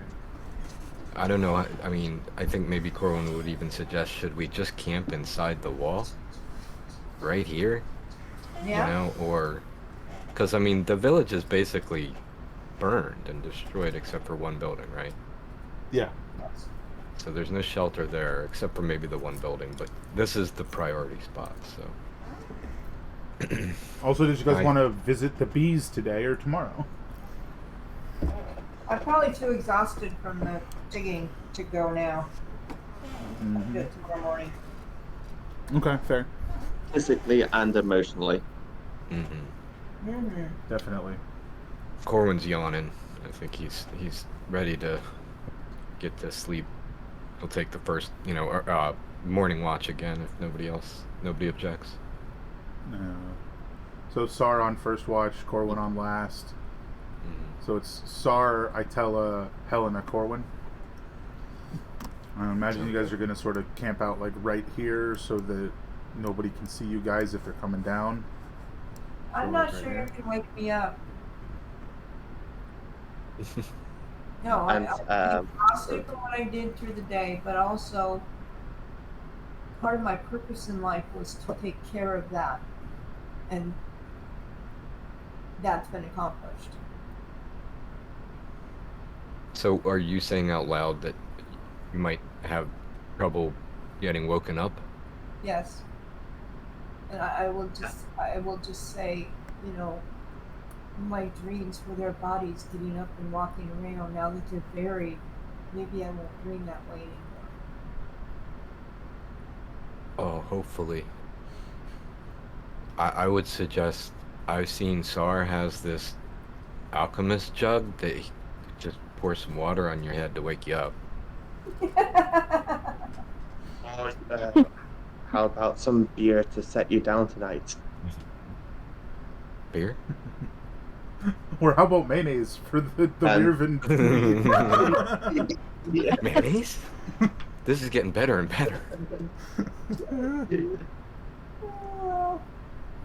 Yeah, there it is. Literally, everyone in the party can have basically a liter of beer. No, that's okay. Okay, but the important question is how much mayonnaise can they have? So I have a question. Can you About make half a liter. your beer taste like tea? I don't think that's within his realm of capability. Wait, no, hold on. Druidcraft, right? You can change the flavor or something? Or is that one of the other ones? Oh yes, yeah. Hold on. I think I have Druidcraft too. Wait a minute. Yes, I do. It's either Druidcraft or one of the other ones. Okay, we could just stop in the spell description. It says whispering to the spirits of nature, but instead it should just say whispering to the spirits. Yeah. Spirits of alcohol. Yeah. Oh yes, and there is wine as well from the alchemy jug. Delightful. So what are these squares, Merlin? Oh no, that was me putting them the lower one you were sort of saying, fair. probably about there, and then the upper one probably where the people on the watch, because it's sort of like peering around the corner. Sure. Just what I was going to suggest. Sounds good. Yeah. We kind of expect them to come from this direction, though, right? Yeah. So Yeah. So that's where the watch would be, basically. Yeah, further up. absolutely could go further. Yeah, well, we camp inside, and those are the important areas. Like the square that just disappeared, that's where we would think the ritual would have to be centered. Or in the center of the wall. You could make that assumption, sure. I guess it depends on the amount of faith the given watcher wants to put in that the other side of the wall is indeed safe. I'm wondering if we should have split the night in half and have 2 on watch at a time. Just I don't think so- that's. I mean, I've been wondering whether I Dribbly just needs don't to know sleep. this area. It's a fair question. I don't think there's an answer to that. Like, as in, it doesn't answer the question in the thing. Yeah. How do you do that? Yeah. For me, I think it just all but boils yeah, down okay, to the so likelihood that they're. Well, I'm assuming the Drake watches too when you're up. Yeah, but if I could sleep and have if the Drake doesn't need to sleep, then we've got a someone who's on watch the whole time, the whole long rest. But It doesn't say he does not need to sleep, and dragons don't inherently not need to sleep. They sleep all the time, so exactly. he probably needs to sleep. I think we. Yeah, I think we. Okay, I think what Sam might suggest then is something like a patrol, like stay there for a while, then just come back, check, yeah, everything's fine, stay there, and then stay back up there for a while again, so on and so forth. Sure. Sure. Dominantly up there, but checking on the sleepers. And once Corwin's up, then it's just Dribbly will watch the other place. 2 for 1 at that point for the last watch. Rather than patrol, you're just stationed at both places. Yeah. Yeah, sure. That sounds good. So who's on first watch? Is it Sar or Itella? Ah, Or would Sar? Or I guess Saul would be up anyway. Yeah, I was just gonna Either add way. that. I was just on the line of thinking that would Itella go first, given comfort with the area, and then he just goes to sleep and sleeps through the rest of the night. Are you actually going to wake me up this time, sort of thing? Plus, doesn't trust you're gonna wake him up. Right. Or doesn't trust you can wake him up given the situation. So you Well, guys that could was just waking up swap. last night, so So you guys could just swap watches Yeah. for the night if you guys are both cool with that. that would be good. I'm Right. sure. Or will you? Okay, I was saying I'm cool with it. Does that mean Corwin has to wake Itella up in the morning? What do you Or I mean? guess I can wake Sar up and have Your watch is Sar wake unchanged. Itella. Nobody's but- watch is changing except for theirs. Right. No, I get it. But if Sar went first, then Sar was waking up Itella to take over. But if that's not happening, then I was just saying I'd be waking up Itella in the morning as a Corwin. In which case, I might ask to borrow the alchemy jug. I don't think that's necessary, and I also think it's the same thing as like when you guys are waking up in the morning, you're either doing it on your own time or because everybody's up and moving around you. Right. Gotcha. Yeah. Yeah, That was the final conclusion I came to too. Yeah, fair. So, yeah, I mean, Itella, other than it just being nice to be back home and you feeling like very satisfied with having buried your family and the rest of the village, your rest goes fairly uneventfully, and eventually your watch goes fairly uneventfully, and eventually it comes to time to wake up Sar, assuming you do so. Oh, I think I'm gonna draw tonight. Oh, yeah, what you drawing? My parents. Yeah, roll it. Trying to remember what that was. The kit. Yeah. Oh, that's With- right. You With drawing advantage, from can't memory? beat the song. Oh, that's sad. Yeah. I mean, no one having seen your parents, they're not going to know any better. Yes. Well, I drew one skinny stick figure and one that was a little more plump. You're kind of like, oh, I'll try this again later. Yeah, that one I throw away. I don't like that one. Okay. Fair. Yeah, so you wake up Sar.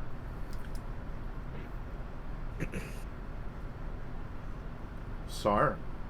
With that, I saw sort of groggily crumbles out of his sleep sack because he's not used to just getting a few hours, then waking up. He's used to just going to bed and waking up a number of hours later. End of. Fair, fair. Um, Yeah, I think you definitely notice that your eyesight is significantly better than it usually is at night, and it's one of those things like you're still not entirely sure. Is it just, morning? you're still not entirely sure. Like, is this just the way this place is? What's going on?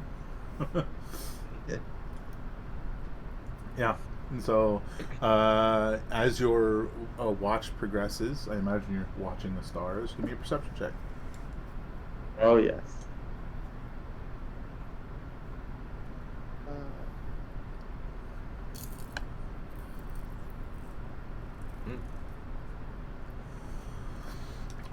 So it comes to probably about halfway through your watch, and you hear like rustling off in the distance, sort of like coming through some bushes. And you sort of look off in that direction, and you see. Let me see if I can make this quick. You see sort of like this spherical shape that's like sort of like coming in your direction, sort of just rolling, and it's just going along. Doesn't seem to indicate or notice your presence at all. It looks a lot like that one time my Tella turned into a beetle to fight spiders. And it just keeps rolling along by. And, assuming you don't do anything, it just keeps going. Yeah, I think Zar would have just readied Guiding Bolt in case it did start coming for him. Held action for if it started beelining, changed course. Started coming for him. Because I assume this is sort of while he's at this edge. Yeah, it would have to be. It just keeps going. No, unbothered by your presence. Doesn't disturb you at all. Just rolls on by. Yeah. So. Okay. This is sort of like, I'm glad that wasn't nothing, and it just fades into the darkness. One thing I will say is that the distance at which you can see that creature is so much greater. Like, in the dark before, you could barely see anything in front of your face, but now, out to 120 feet, you can see pretty clearly. Nice. Now sort of like double checks like the brightness of the moon right now. Like, is it like a full moon? Or no, it doesn't seem to be. Standard. Or moons, I forget. Moon, but yeah. The rest of your watch goes by uneventfully, and it's time to wake up Helena.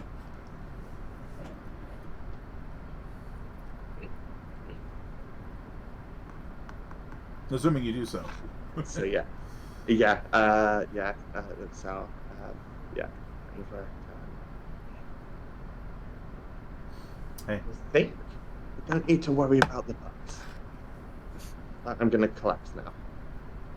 That's just like the whole sentence. I don't think we need to worry about the bugs. Yes. And just gone. Just kind of confused.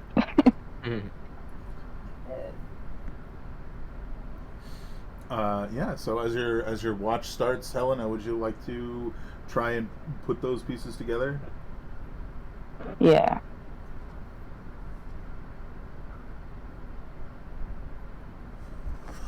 I did forget to mention the other thing that you found was a bunch of black powder that they had on their waists.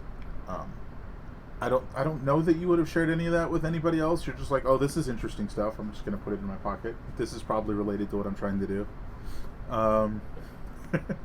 Yeah, so if you want to give me a Tinker's check, that would be dexterity, because you're trying to actually do at this point, I think.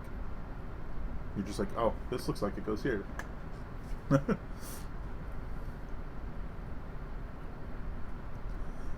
Alright then. You're pretty sure you have it in there, right? Give me a perception check as you're working on this.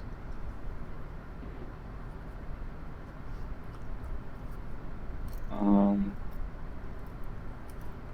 can't find it. There it is. Oh! So this is probably why you failed, yeah? So I was paying attention. You were like working on the thing, and then something happens. You're like, huh? And you look up. Oh my gosh! And you see something. Hold please, as I make this right, because it is not.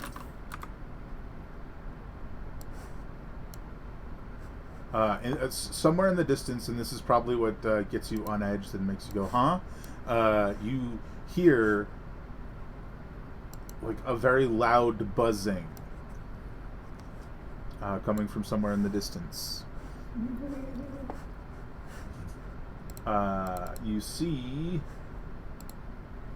a very large wasp heading your direction, and then a second one trailing behind it.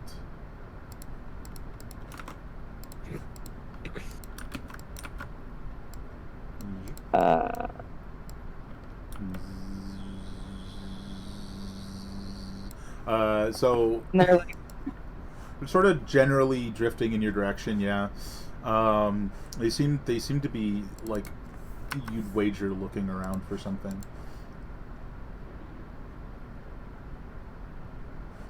So as they start, like, they're sort of like looking around, do you duck back and like try to hide from them?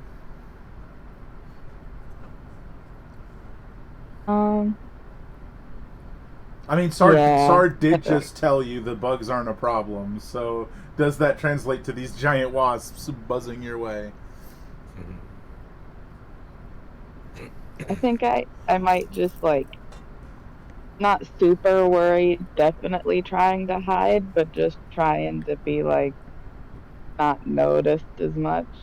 Sort of just like ducking around the corner behind like a tree or something. Sure. Yeah, so this second one starts to buzz in your general direction. It's heading this way. It goes from like, oh, that's just like a normal walking pace, to suddenly it's going significantly faster. Here, I'm going to move you guys to this little square up here. Yeah. Whoop. And then Helena, I imagine you went from down here to like you're over here, like just hiding. It's coming in your direction, Helena, and then it sort of seems to notice the sleeping individuals instead. It seems to be heading straight for Itella. What would you like to do? You got a moment.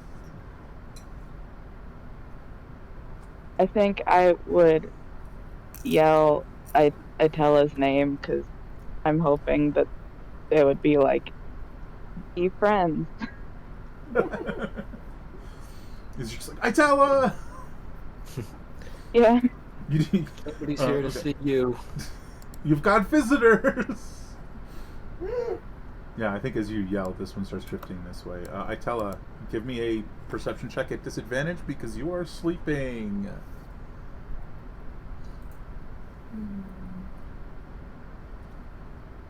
Well, let's see how this goes. 12. That does not wake you up. The wasp flies towards you. It is going to make an attack at advantage because you are prone and sleeping. Does 18 hit you? I don't know if you're wearing your armor at this point because you're sleeping. Probably not. But 18 is what I have with my armor on. So. All right, I'll need a Constitution save. At advantage because of my thingy. Oh yeah, because you're This. So 3 piercing as it stings you, and half My of head 14, so 7 poison damage. I failed at 18? No, you succeeded, so you take half damage. Oh. Yeah, Wow. so the wasp like stings into your arm, and your eyes snap open as this searing pain courses through your arm, and you see this giant wasp bearing down on you. Everybody roll initiative. Even the sleeping people. We'll have you guys roll perception checks. Click on your token. We'll have you guys roll perception checks Okay, when I your turn just comes wake around. up, but I say a word in Eldritch, but it sounds like a name. Fair. I'm calling it a name, thinking it's one of mine. I don't think yours come that big, but sure. We don't. I'm just waking up. Okay. I'm sorry. Sorry, is sound asleep. Yeah. Dribbly Oh, gotta go shoot. turn order. So I was like, I'll catch up with y'all. Okay, What's up? well, I rolled my initiative. It's horrible, but I didn't click on my token because I see no tokens at all on my map. Sorry, you're muted. Should I do Still I it? am. There we go. Oh, you got a 6? I'll add you. Thank you. I don't like that roll though. That's not nice. Oh, it's better than SAR. Yeah. Helena, Yeah, I'm just used to not wake all these middle of the night wake up calls. Yeah, I get it. at the moment, you've got in your hands is this tube you've been working on. Would you like to try and make use of it, or would you like to set it like? You'd have to drop it at this stage. You'd have to drop it to be able to draw your weapon, right, and fire. So your basically your choices are drop the tube you've been working on, or load it and fire. Is it ready? You don't know. You don't know. But in this panicked moment, it is the only thing in your hands. And you had everything to make it fire on your person, like, out and ready as you were working on it. Well, I guess I'd rather test it before, like, something else happens. Right? Can you do an insight check to see if it's ready? I don't Like, think split that's how that works. That wouldn't be insight, is what I mean. Very funny, though. Are you really ready to fire? What's You the can worst talk that can to happen? it and coerce it to work. That's true. Right. So, yeah. So if that's something you would want to do, you can go ahead and. At this stage, you're not proficient, so just roll your bow and subtract 3, if that's what you'd like to do to fire it.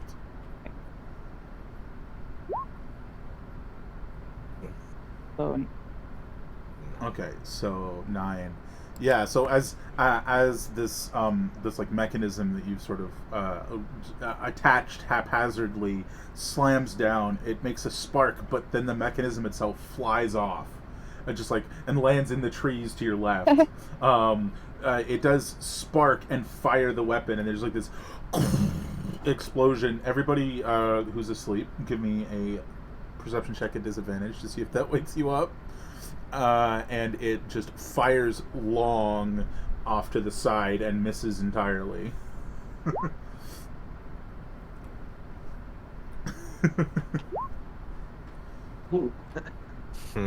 I will. So that does wake up Sar, and I will say, Itella, you instantly recognize that sound. Yep. How should I handle the Drake on that? You know, I don't have a perception Wisdom. Just roll wisdom. at disadvantage. Yeah. Yeah. Drake does not wake up either. Yes. So that was your action. I suppose if you wanted to, after that failure, you can set the tube down, and that would end your turn. You're like, okay, that's not going to work right now. Proof of concept, I Yeah. suppose. Is it definitely shot something that way? Yeah, so you set the tube down, and then it's this other wasp's turn, which I think is coming straight for you, Helena, and they're not slow. Zoop. Right up to you. It's gonna sting. 22. I would say that hits. Con save against the poison.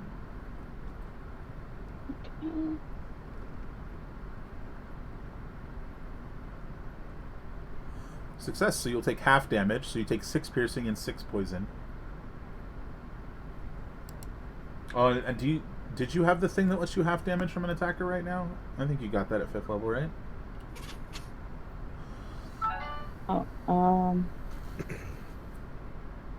What's it called? Is it evasion? Is that the name of it? I don't remember.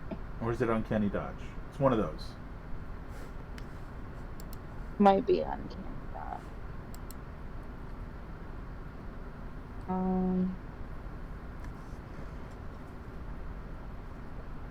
Use. Yeah. So you could use that if you wanted to. We'll head over to Oh, Corwin. sure. Yeah. So you can use. I believe it's your reaction to half the damage, so it'd be 6 instead of 12. Corwin, give me a disadvantage perception check.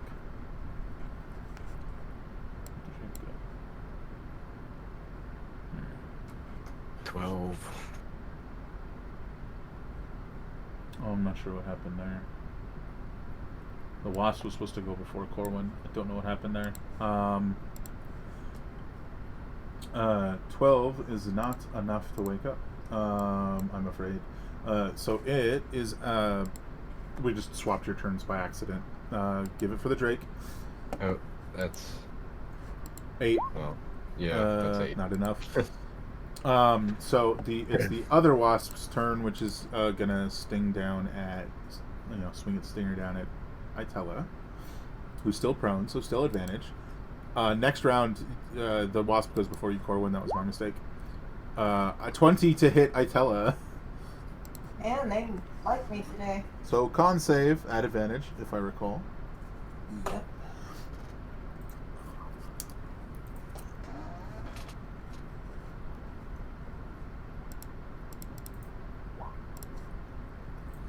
Uh, 16, so you'll take half damage, so that is 7 piercing and 4 poison for 11 total, and then it is your turn. And there is a wasp right above you. So this will be... You guys haven't finished a long rest, so these are your spells from previously. From, the day before, basically. Well... So what you want to do? That is a good question. That would make sense. Oh, so I still have the spells that I had available or pre-made yesterday. Okay. Yeah, the prepared. Yeah. Okay.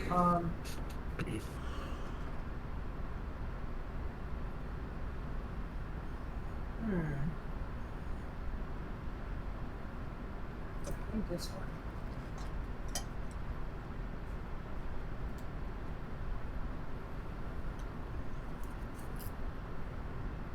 Yep.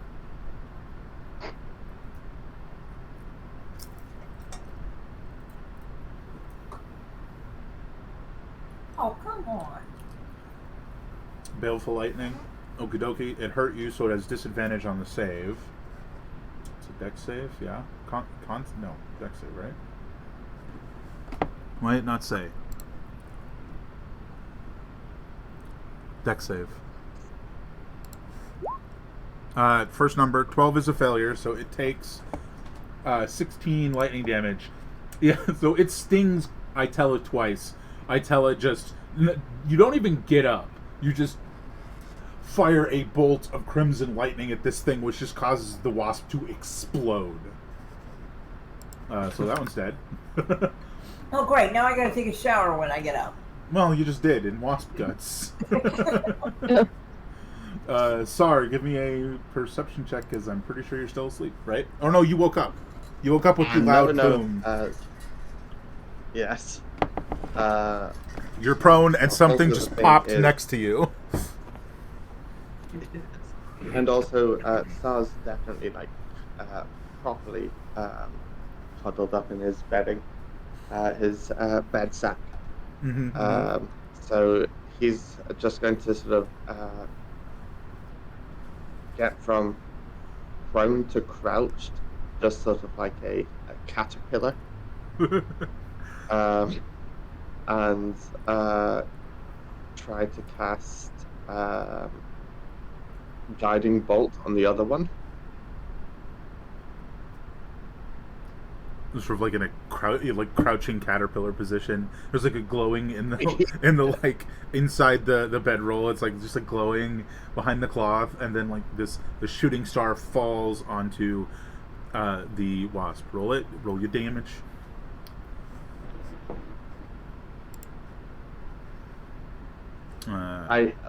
Those are caterpillar rolls, and 8 damage, and it is glowing. Yes. I'll use the rest of my movement and turn, frankly, just to get out of my caterpillar form and onto my feet. Fair enough. All right, Helena, it's your turn. I'm done. You have nothing in your hands. You can draw your sword and attack the glowing guy in front of you if you want. You would have advantage. And get sneak attack because you have advantage. Yeah.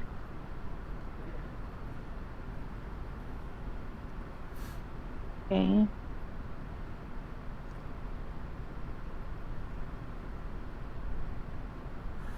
That'll hit.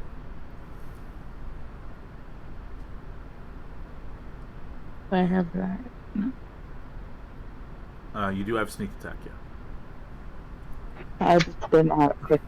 Oh my, yeah, no. So you jab your short sword into like the like center mass of this thing and cut outward, and it just falls in twain onto the ground, dead. So that's a problem solved. Meanwhile, Corwin did not wake up. Neither did the Drake, actually. But yeah, I tell her, there was that big boom that woke you up. Or no, you got woke up by the sting, but the big boom that you heard. Corwin, sorry, not Corwin. Sorry, you also heard the big boom, if that was something you'd like to inquire about.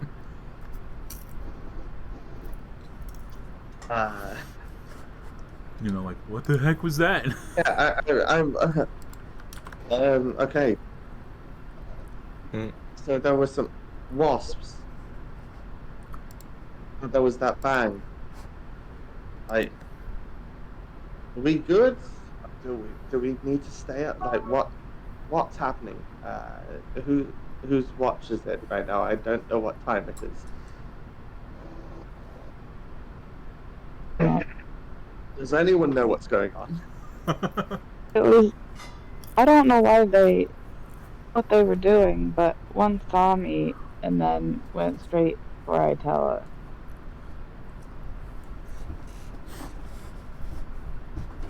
Well, I tell her you good and sort of still sort of waking and Little blood trickling from Itella's arm. and covered in guts as well. Yeah. True.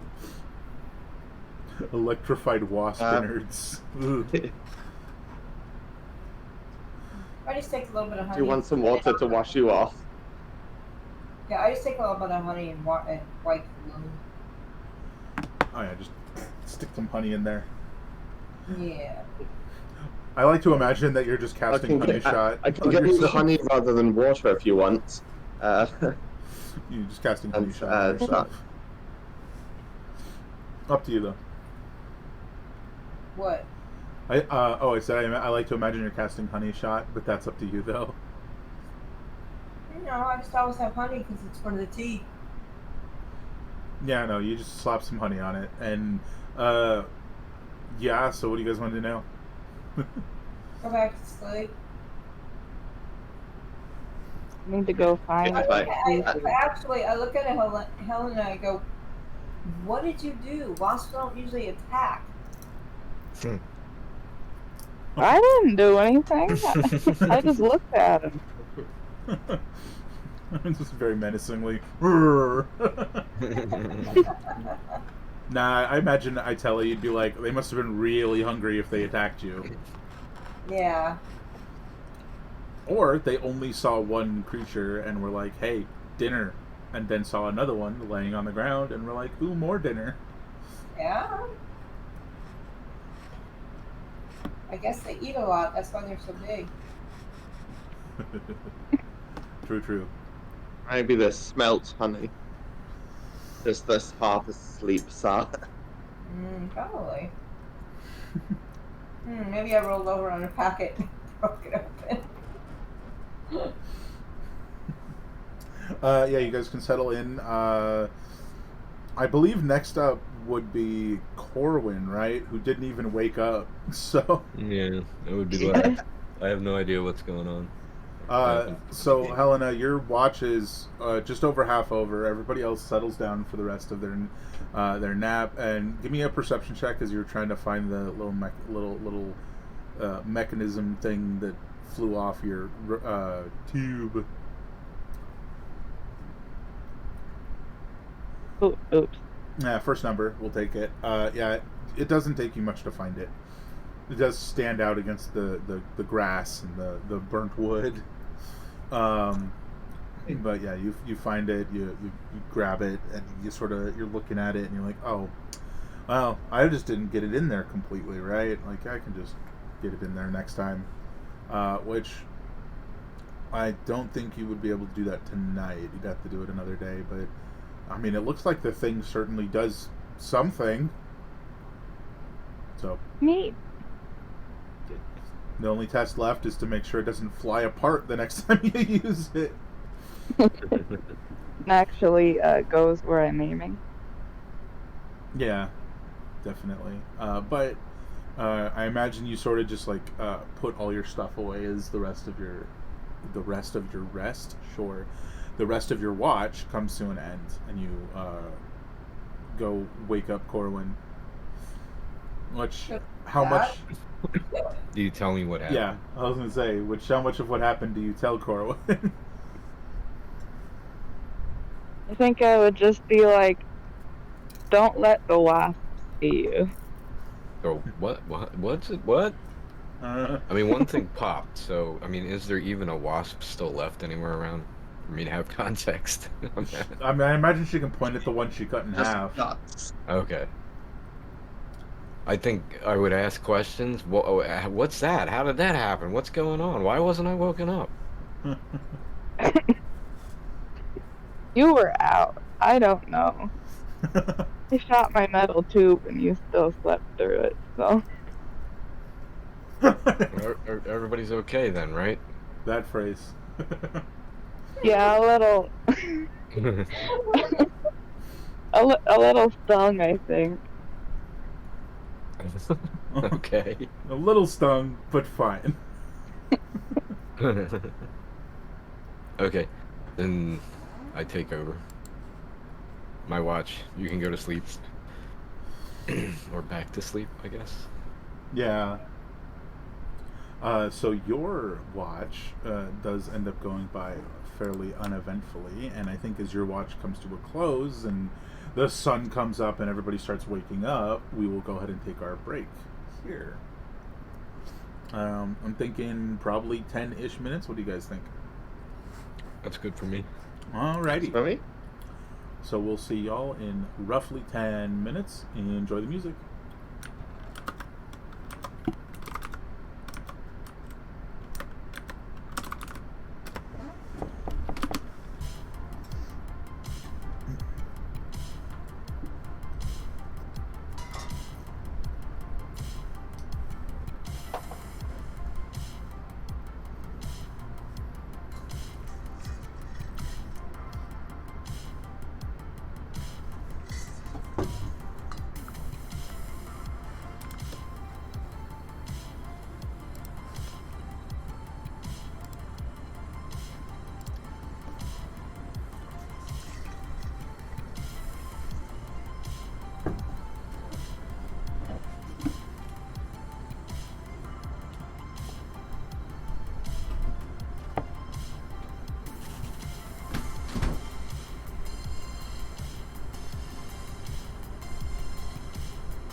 Just getting a bite to eat. Should be ready soon. You startled me, which is funny.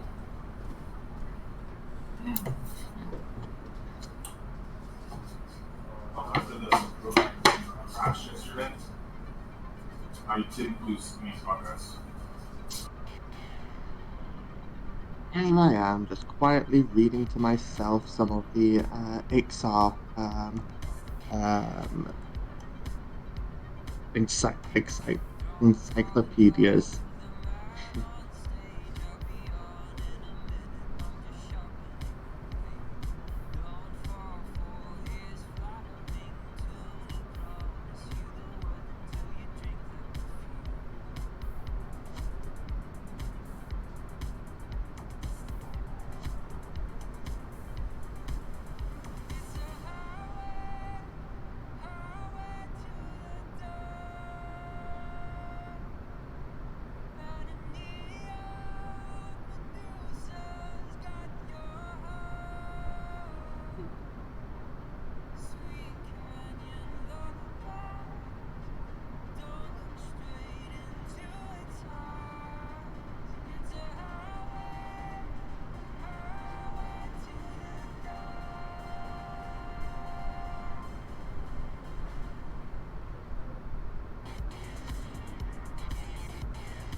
Alrighty, I am back. How about the rest of you?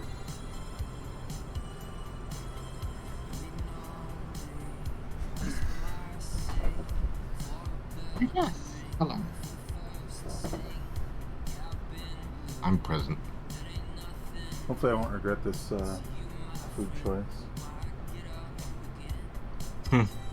Ooh. I don't think I've had this specific one before, but I've had something very similar. Looks like we're just waiting for Mothership to get back.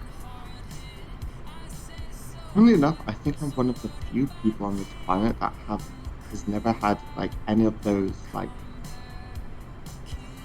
I know that's not. I could see that wasn't a pot noodle, but like noodles in a pot sort of style things. Yeah, sure. I've never in my life had one, and I think I'm one of the few people that haven't, based on everyone I know.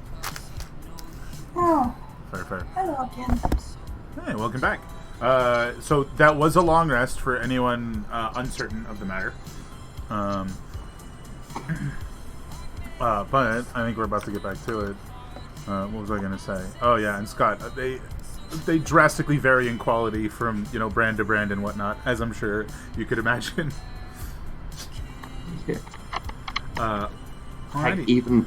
Even dry pasta does, so I can only imagine the extent that. Yeah, very true, and most of them are very salty, which I love. But let's hop back into it, I think. Okay. I just typed something in chat. Well, since I had Andrew, that is. Oh, okay.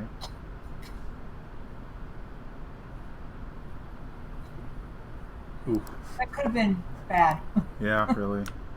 But we are back, and you guys are finishing a long rest, so be sure to heal yourselves and whatnot.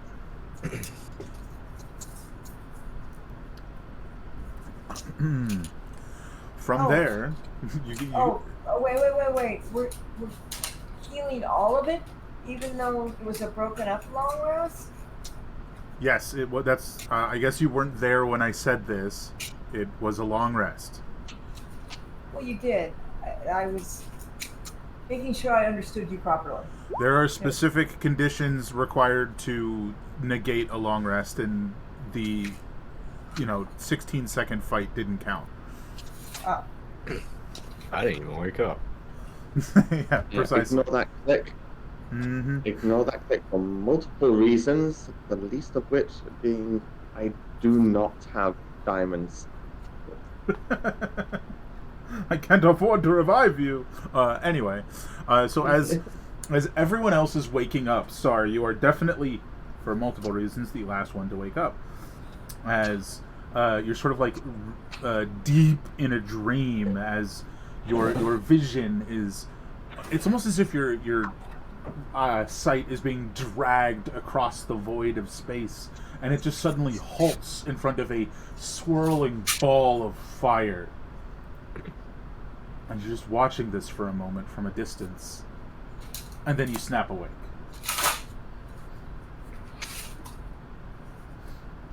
But once again, it's like a very jolt to consciousness. You feel rested, but it was a jarring awakening. And from here, you guys can do your morning stuff. Not used to this.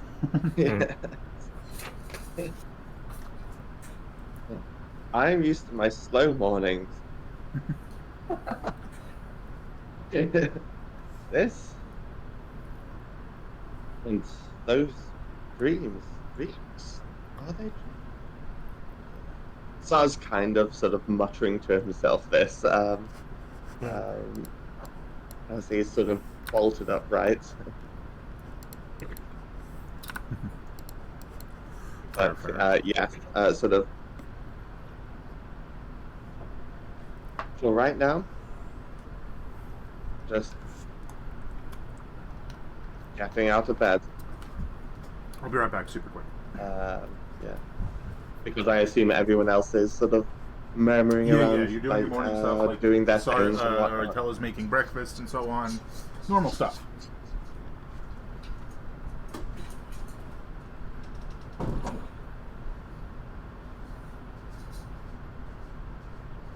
Yeah. let's ignore the Eye of Sauron in deep space. Let's.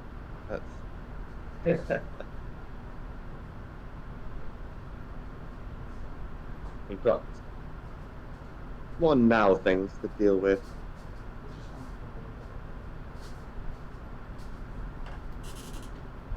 Oh, sorry, everybody got So stuck. yeah, Okie dokie. Is there anything extra you guys want to do before you get to your day of planning for the encounter? I don't know. Not that I can think of. Sorry, I got something on the floor. So Sal's going to bring up something to Corwin and Itella, and it's Corwin and Helena, sorry. Okay. And you both you're great with your bows. I was thinking that, considering these people seem to like burning themselves alive, and that works for us, I could potentially sometimes help out with when you two want shoot at range, because if you want to test this out, just like on a tree over there or something, and Issa will cast on whichever of the two seem to be more receptive to him talking about this, flame arrows on their quiver. I can make your arrows better, is the gist of what he's trying to say. Yeah. Indeed. That would take up one of your concentrations. But either way, I think it would be a game time decision if you wanted to do it. And either I mean, if I anyone have to is be using in touch range at the time as Right. well. Right, And absolutely. it's concentration for up to an hour. Right. So it's one of the ones that I could do in advance and drop it when necessary. If when the time comes to cast it, one of us is definitely using bow instead of the other, then that decides the decision. You know what I mean? But absolutely cool, good deal. Yeah, in the moment, it would be whoever's going to be using their bow, right? Right, exactly.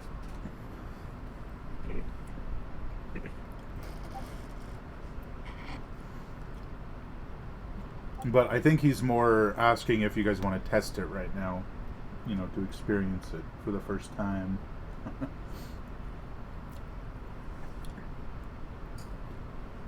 Since it is a planning day, ostensibly. Right. I mean, that's fine. We can definitely do that if we have the time. Do spells stack? Some. It kind of depends. So that's kind of also one of the questions, because Corwin's quiver is already a magical quiver. Right. So testing if this works the same on his as it does Helena's is valid information. Yeah, good information to have. Why? Is there something you have in mind? Itella? I do. I have a new spell that would give you acid damage also. A lot of it. But it's not concentration. No, that's just you do it, it happens, then it's done. Right, it was just once, but I suppose your line of thinking is it would be jarring for it to occur unexpectedly. yes. So you're sort of discussing that you can cast Massive this. blast of damage. I mean, if you want to pop it into chat, and this could be, the mechanical equivalent of you describing what the spell does to the party. Sure. You should be able to click the little speech bubble, right? Okay.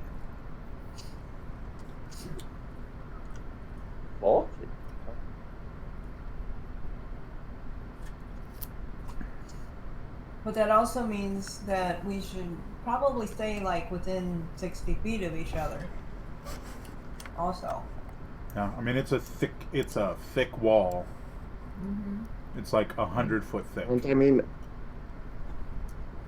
on that note, the last time we had a big fight going on, that ambush from that illusionary lady and her mates. I don't know what her deal was exactly, but she clearly wanted us dead. I think she was Because that trying to didn't go slow so us. well because you um a lot of folk nearly wound up dead multiple times. It'd be good if we can try and avoid that, however possible.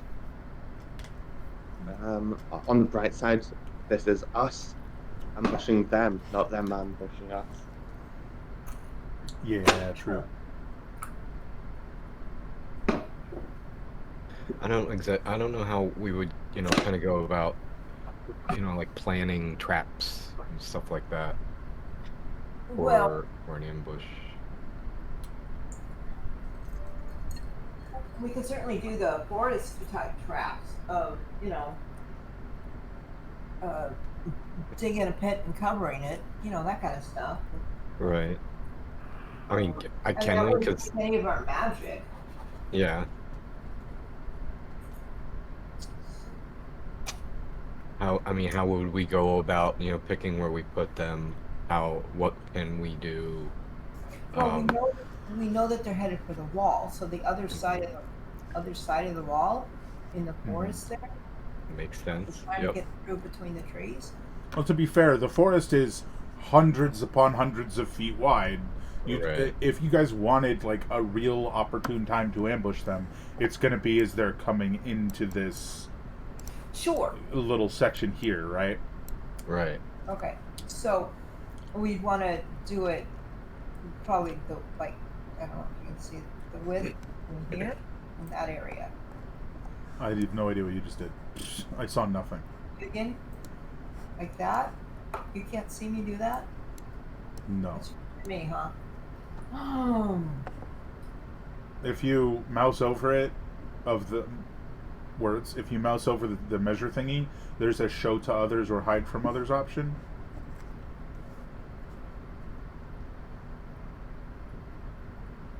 You see what I'm talking about? Probably not. On the left side. I'm talking in this area. You can see that. Yes. So you want to wait till they come through and not face them on the other side. Oh wait, I don't know which side. I'm confused. The other side is what I'll say. The top It's side that is where we other expect side, them to that's come. fine. So I think. so you wanted to, okay, guys, they're coming from the north. That way. Right. Right. Okay, my misunderstanding. Okay. So yeah, like this area. They'll Where they appear. have to My narrow it down. misunderstanding with the bees coming from the south before. Ah, yeah. Yeah, because we came through from the north, Yeah. and Yeah. that would make sense that they're coming the same way. So that's Yeah. The bees are sorry, the wasps, the giant wasps, also live in the grove, which is the other side Yeah. of the wall. So, along with the beetle that rolled on by, they're dwellers of the grove, as you say. Yes. So, yeah, they are coming from the north. You know that, and that's about it. And sometime in the next, probably day after tomorrow or the day after that. Or probably work tomorrow or the day on- after that. setting up some solid camouflage at the front so that we can have somebody basically right at the entrance. Mm-hmm. Maybe, and the rest of the people sort of right in, so we keep the battle right there, Yes. and we can fall back. Mm-hmm. Don't have to rely on magic, but we can. Minor illusion is a cantrip for me. So Right. you guys could spend a little bit of time working on building some sort of like stealthy camouflage thing. Where would you guys want to put yourselves if you did that? I'm more or less thinking that if I want the Drake to be up with me, and I'm thinking Corwin's gonna be right at the entrance, essentially, bow and arrow ready to go. I don't know if anybody else wants to be up there too, or how they want to be staggered behind, but I kind of think that Corwin, with enough time, could essentially be stealth, but I don't know that the Drake has that natural ability. So, but ultimately, So yeah, what Sar's going to bring up, so I've had some experience with being more stealthy, though nowhere quite like this. And also when needing to do certain jobs, like for the guild, where someone needs to be captured or taken care of, setting up traps. Though I've never set up like like your people who make these fancy contraptions and whatnot. Like I just snare them with a magical rope, um, or sort of use a cloud of fog in order to sort of mask out an area that we're trying to get through. Um, those are things that I could do here. Um, I'm, I've never really done Bogmouth in this quite sort of setting, but I think it could work. But it might just bring more attention to this area. The snares, it depends how many people um, are coming. If it's a handful, then it might be great. If it's a lot, then it might be worth doing something else instead.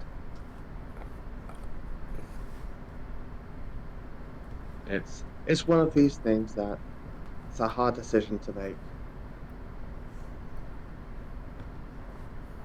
Um, do we have any ways to like make the entrance blend in with the rest of it?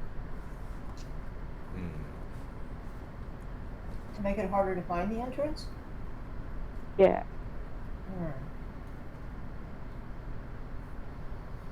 Nothing quickly. But if you guys have at least a day, I mean, maybe through, like, in the same manner that you would camouflage yourselves, right? You could camouflage the entrance so it's harder to find. Which would. is it real? And yeah, we do have we're thinking that we've got all of today, and it'll be sometime at least tomorrow, no earlier than tomorrow, right? You believe so, yes. In which case, that square that I've done, Uh-huh. that's we've cast snare there, and I've not told anyone. Okay, he's just like, I'm gonna cast snare over there. Okay, so just as a point of clarification with certain aspects of this conversation, so it seems like there's basically two completely opposing lines of thinking here. You have Corwin and Helena, and you have Itella and Sar, and your thought processes, whether you realize it or not, are totally different and not compatible. Corwin and Helena seem to be, don't let them in the passage, keep them out and fight them. Whereas Sar and Itella are, ambush them in the passage so they have nowhere to go. These are not compatible ideas, guys. So there needs to be a clearer discussion on that. Well, if there's traps Indeed, yes. inside, but I mean, it is if we're deciding if we're going to control this battle and we decide, where they're going to go, then and we don't want them to get inside, then yeah, it doesn't make sense to put traps in there. But if we intend to start the battle there and then intentionally fall back, then it would make sense, knowing where the traps are, to lure them into the traps Right. while they think we're just retreating. So in that sense, there is a combination potentially of we start the battle, you know, and it progresses. Sar's thinking is start up here, and if things like we don't know how many there are going to be of them, we don't know how strong or weak they are, so the option to fall back is more what's in mind. So rather than ambushing them in the space, you want to fight them out here, and then if things go wrong, fall back and have them step into your traps, effectively. Yes. Yeah, and the traps could even just be enough to slow them down while we refocus our efforts. Even potentially healed up or something. An alternate for Context Corwin depending. and Dribbly would be to maintain their stealth, allowing them inside so that once everything springs, they're surrounded. You know, us behind them, us meaning me, Corwin and Dribbly, and then the three of the rest of the, you know, and we're surrounded and they're in traps. And but Yeah. the negative to that is they're closest. You know, we're just letting them get very close. They really could potentially push past and start a timer on us, so to speak. You know what I mean? Like we can't let them even start the ritual. I mean, to be fair, based on the description that you were given by your employer, it would take them a significant amount of time to do the ritual. It's not like they can just activate it and be done in 30 seconds. Right. Like, not by any means. Right. That's assuming your employer is informed on the topic and not just making things up. Which would be weird if they were. Well, I mean, I'm by no means proficient in this at all, but I roll an Arcana check for how long I might anticipate such a ritual to take. Sure.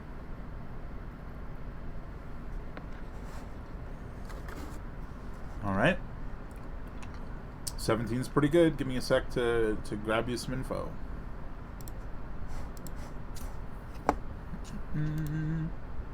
I was honestly expecting to roll kind of meh and just think a sort of standard ritual sort of time. Yeah. To be honest, even with 79, so it could be the case.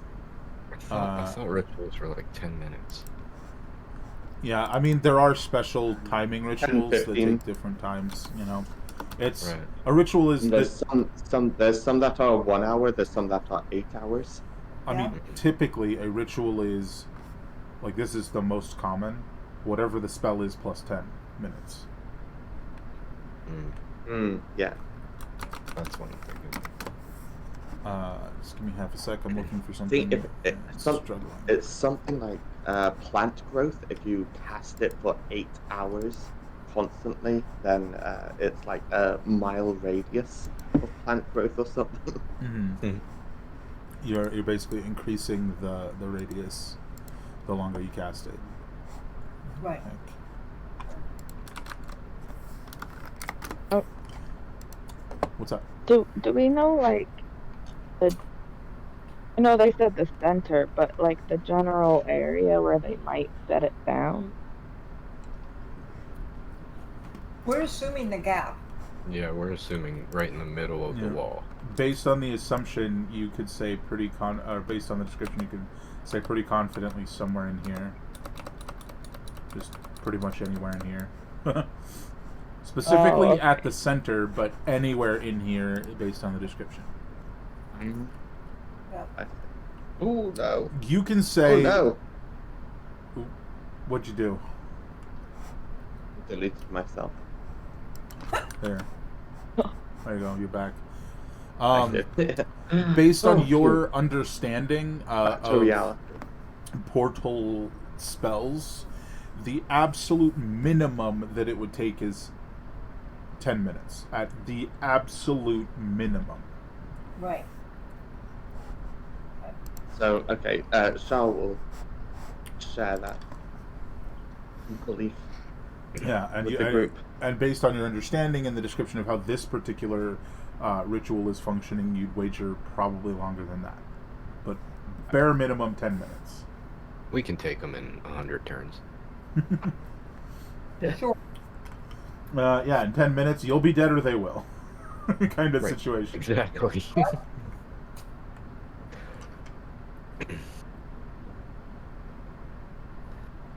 So ultimately, if they're, I don't know. We know that our options. If anybody wants to put it together, I have no objections to any plan really. If we want to combine what we've decided or rearrange it. Yeah, I think it does make sense if we start off by trying to hold them off from ever getting close to the entrance. Mm-hmm. But have the means to fall back if you need to. Mhm. Yeah. Yeah, that does Um, make a good I guess level the of question sense. is, how do people fight best? Because if in the unfortunate event they make it in here, I could make this whole entrance area a deep, foggy terrain, Mhm. even rough terrain. Oh, wait, no, I can't do both at the same time. Never mind. Yeah, that was something else I was going to suggest. Not sure which abilities. I think multiple ones can contribute, but making difficult terrain specifically to funnel them into areas where AoE attacks would be best. Piercing strikes. I think Itella has a piercing strike that'll go through people. Seen that happen in the past. So I mean, realistically, at that point, why not just let them into the center so they're all close together? Like, you wouldn't need to funnel them at all. You just let their own goal funnel them. right. But we want to narrow them down a little bit. Because, I mean, like if they commit with 25 people, we want to narrow it down. I'm pretty sure you guys are going to change your plan if 25 people show up. Yeah, well, Run away! Bravely run away! We're gonna need more drakes. teleportation. I mean, ultimately, it's up to you guys. And as you guys spend more and more time planning, I think Itella, just as a passing commentary, you're feeling more and more comfortable with being back home, and you're not as upset as you were yesterday. Yeah, probably not, especially if I went and visited my bees when I woke up this morning. Yeah. Okay. So, while you guys are thinking on that, I tell you, when you went and visited your bees, the actual I'm forgetting the term for it. It might just be box that the honeycombs are stored in, because you were like a literal beekeeper. So they have like the little boxes that have the hive inside them, the little honeycombs. At this point, the hive itself is spread and grown outside, and is there's sort of chunks of hive grown. I guess built is the term that the bees have built, growing past the little box. So they seem to be thriving. Hey. But the way that it is, you don't think you could access any of your honey without actually breaking the new hive, and you're not sure you want to do that. No, I don't want to do that. So, positive note, they're thriving. Negative note, you don't get a ton of honey. Hey. Although SAR can help you with that. Obviously, I'm a good money. But you would also know that given the lifespan of bees, it's been a year, there's probably not any that would recognize you, so to speak. So, it just gives you comfort to know that they're doing well. Yeah. And then you'll probably head back to the group. Yep. So now that that quick aside is on. over. All good with your bees? Nature moves on. Definitely.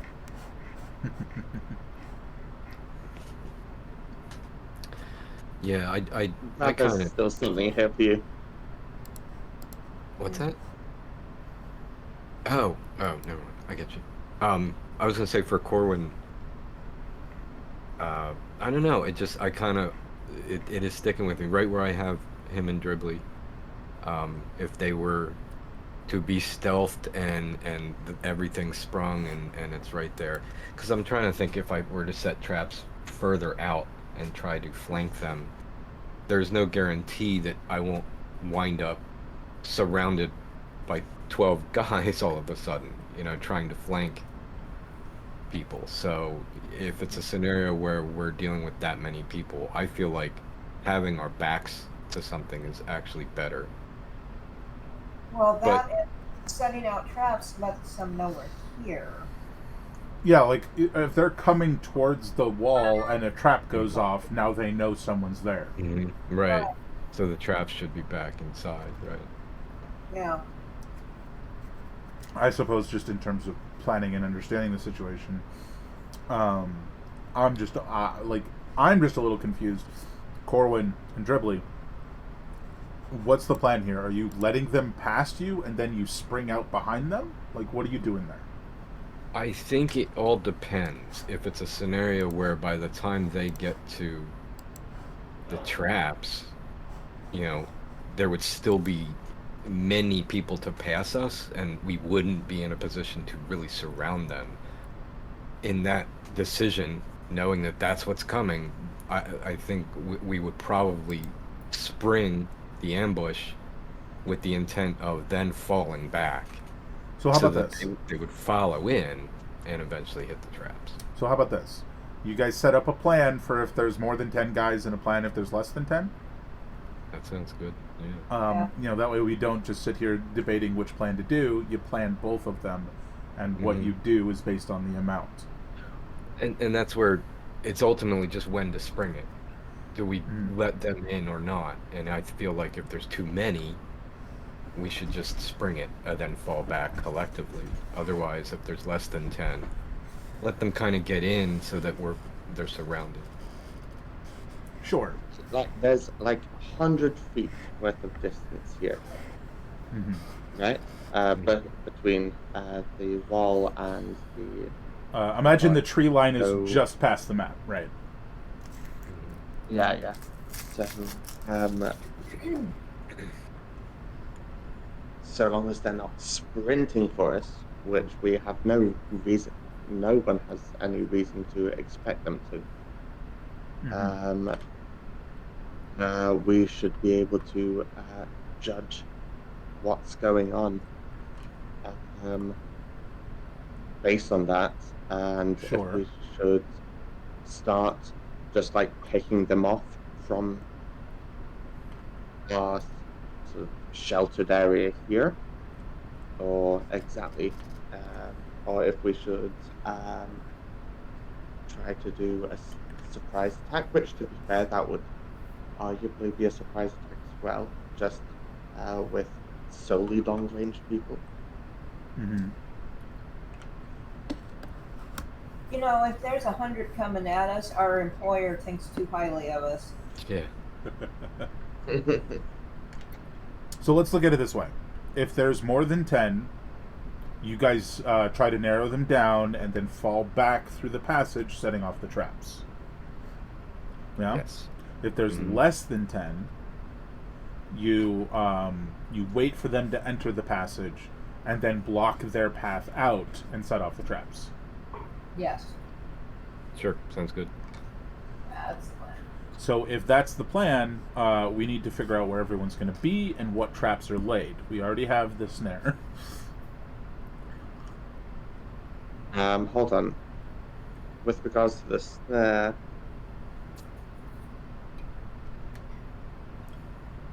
just double checking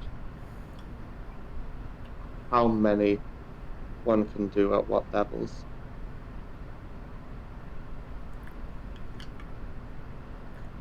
We should try to, for our own safety, probably keep the traps in the center, and knowing that everybody try to move along the edges when we do have to move to the battle. And that way, any kind of even just mundane traps that we can build, just pepper the whole center part. Good idea. Sure. If you're making a bunch of mundane traps, specifically, what are you looking to make? Like, you have that capability, and you presumably have the time, and there might be some materials left in the village you could use. What is it you're thinking? One of them big boulders that roll down like in Indiana Jones, and they have to run from it. I don't think you have the materials for that one. Sorry. Darn it. That would have been awesome. You might have to go down to the coastal caves and see if you can find a big boulder, but it's not likely. You gotta roll it over here. Darn it. Why don't we have teleportation, man? What about like a big spring trap that like flings them 100 feet in the air? Yeah. Impact damage. Again, I don't think you have the means for that one either. I mean, I guess the simplest thing would be like, pit traps or something. Yeah. Sure. Like, a pit trap would be relatively easy to do. Presumably, they don't know what the ground is meant to look like here, so you just be disturbing some grass and bushes, and they wouldn't know any better. Would not. Presumably.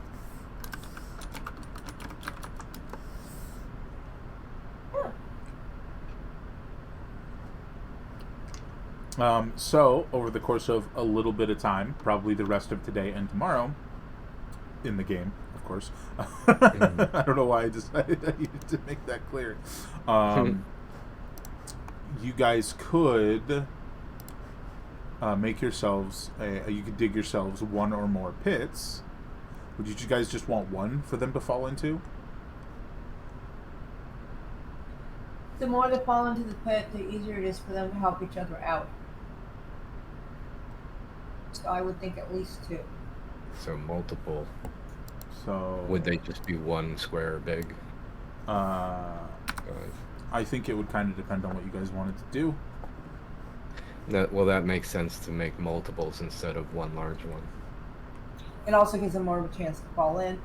Do we want to do spike traps? Like line the bottom with some spikes made from the trees and stuff. Yeah, if we can, yeah. Okay. So, are we talking this size, or are we talking this? Let me see where I put this size.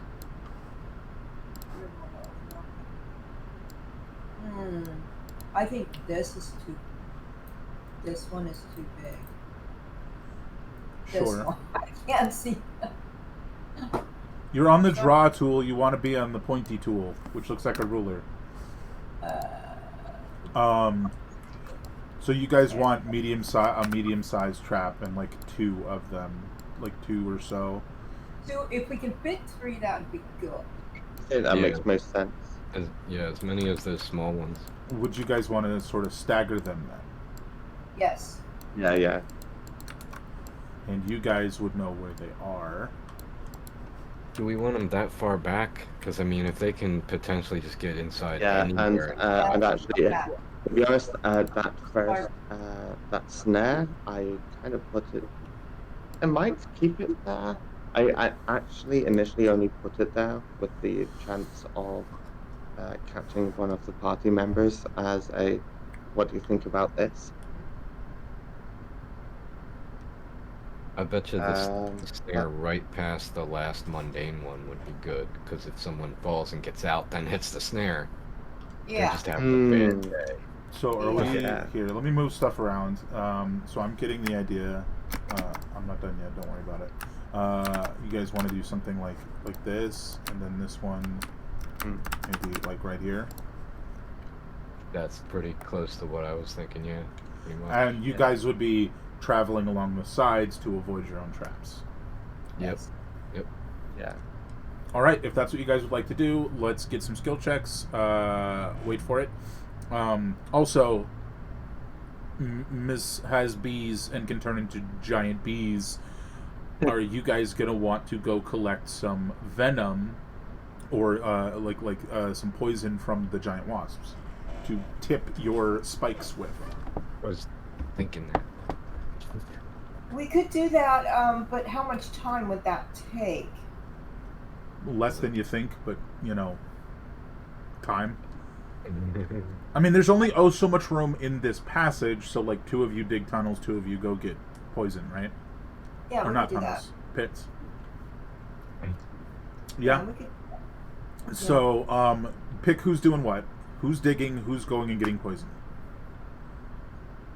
I'll dig. Okay, Corwin's digging.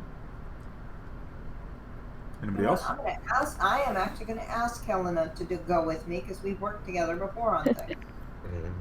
I actually just said that I would go get the poison, so that's funny. I was just muted. So what's going to happen here is the 2 of you are going to go fight some wasps to collect some poison because the 2 you have wouldn't be enough. Right. So I'm going to... Oh, God. We could cut off their big, huge stingers and just use those for spikes. There you go. This is going to be a very nondescript map that doesn't really have anything on it, and it's just going to be Helena and Itella fighting some wasps. Oh, joy. Give me just a sec to prep this. What's up? Sound like you're going to say something, Marlon? Oh, I'm going to put I was poison on me. just My laughing. weapon. Sorry. Sorry, I have no idea what you just said. Oh, I said I'm going to put shillelagh on me. The weapon! Oh, God. On the weapon. Right. So you just have a bunch of wasps sort of buzzing about this area. Ooh. As they sort of, buzz around, you guys can decide when and which ones you guys would like to strike. So, yeah, you guys should be able to see. It's just a white plain. Imagine it's nice and foresty and there's grass around. There's not really any obstacles. You guys are relatively near the wasp hive. But you guys also know, well, Itella, you would also know that if something just starts killing a bunch of wasps, they're more likely to leave than face it. Right. You're not close enough to the hive that they would challenge you. You know what I mean? Right. But I think we should start with this one. Just open fire on the first one you see, basically. Pretty much. All right, so you guys will get a surprise attack, but before we get to that, can I have the 2 of you give me roll initiative? Give me an initiative roll, is what I was trying to say. Click on your tokens, please. Be aggressive. Be.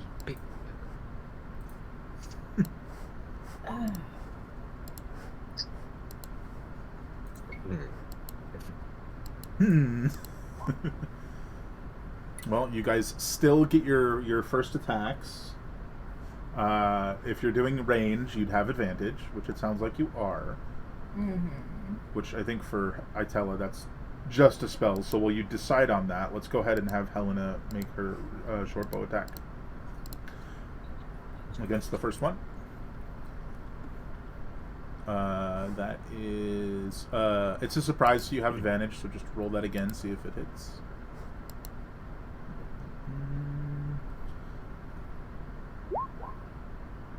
Oh wow. Okay, you miss. Just and it just goes long. It goes by pretty wide, so you don't even know you're there yet. Itella, what would you like to do? I'm gonna start by putting buzzing shroud on. I know they're only wasps, but You want to slap on buzzing shroud before? Okay, so you want to be like Helena. We're gonna stand 5 feet apart. You kick on buzzing shroud. Sure, that's like 22 temporary hit points. I imagine you did that as you were walking up, so you still get your attack. Whatever spell you want to chuck at them. I think this. It would be great if you just used wasp missile on the wasps. I am debating that actually. Sure. Take your own medicine. Yeah. Again, please use the one up front because it has the extra info. Oh, I'm sorry. And the first attack, the first missile, because I believe you're summoning 3, it'll tell you when you roll it, would be the surprise. So go ahead and roll that a second time from the front, please, which will be your at advantage for this. And it's only the first one that has advantage because they know you hear if you hit. Right. Well, that one does. Yeah, but you're rolling at advantage, so please roll it again from the front. Yeah, that'll definitely hit. Did that not roll the extra information from the front? Oh, you know what? I wonder if it populates it after you click the damage. So click the damage. So you do damage to him. Do the first one. You shoot a wasp at a bigger wasp. No, not the spell description. You click damage. Sorry. Where it says wasp missile, you just click that, it rolls damage. I just missed. I guess it has the extra info there. So you are summoning 3.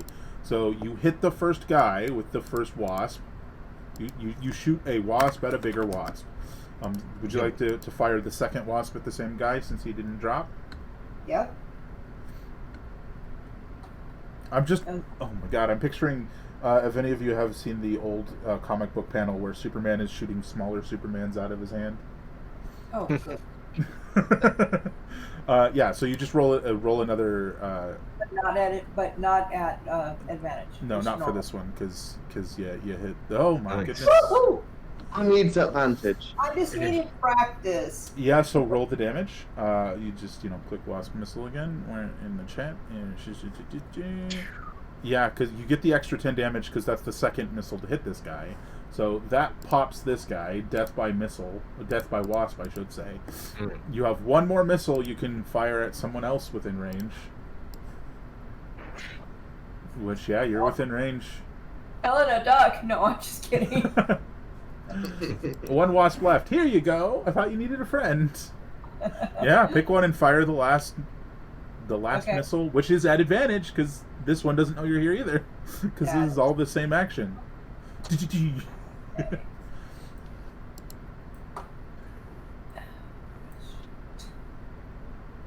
I can't.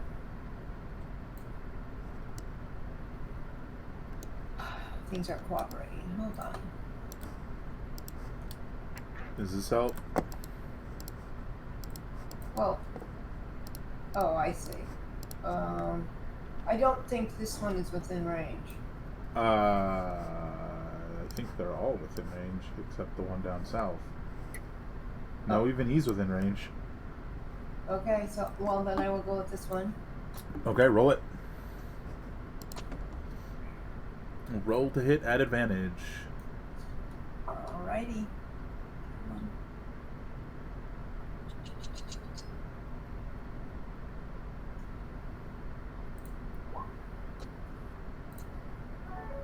Yeah, that'll hit. Roll your damage. Yeah. Okay, so just 5 poison. And then the survivors are going to roll initiative.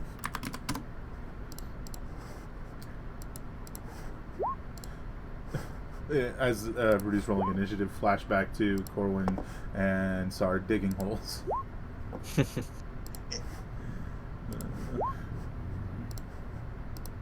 Alright, first up is the furthest guy away. Buzz, buzz, buzz. Buzz, buzz, buzz, buzz, buzz. That's the dash action to get to Helena. Second one.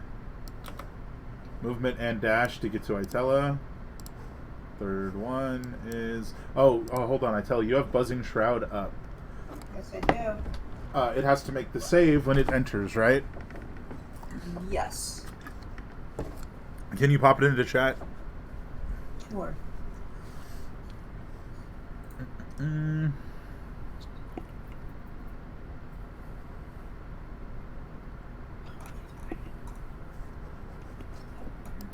Sorry. Oh, come on. Where Second are we? level, I think. That's what I thought. But... Leave mine. Oh, there it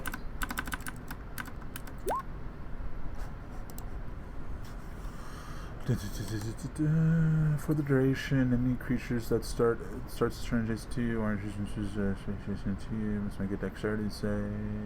2d4. Okay, so the dex save is 14. Can't be right. There's absolutely no way your save is only 14. And it's not start. It says start the turn. Start or enter. Okay. Oh, sorry. Yeah, there's an or there. That was louder than I anticipated. That's okay. Let me just real quick. My spell DC is 15. Which is more than what it's saying the DC for Shroud is. Oh, by 1. Oh, I see. Okay. Spell, then, what is it? It's a small error. I also feel like your save would be higher, so that's confusing. Right? Because it's 4 plus proficiency, which is 3. What? Am I crazy? Oh, because and then it's plus 8 as opposed to the 10. So it is 15. I don't know why it's saying 14, but yeah, so it's a DC 15. Just first number. That is a failure, so roll your 2d4 damage. Alrighty. Gotta find it. Where'd it go? Just roll it. I don't think you can click on it to roll it because it's not set up that way. Just roll 2d4.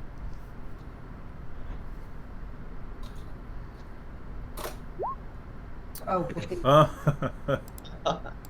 that was a disappointment. Just getting the nat ones out of the way. Absolutely. Right. All right. This one dashes to move to you. It's gonna make a save. It fails. Roll 2d4. Oh, a little better. 3. And then it's Itella's turn. You do have your shillelagh active. Oh yeah, time to pop. Sorry.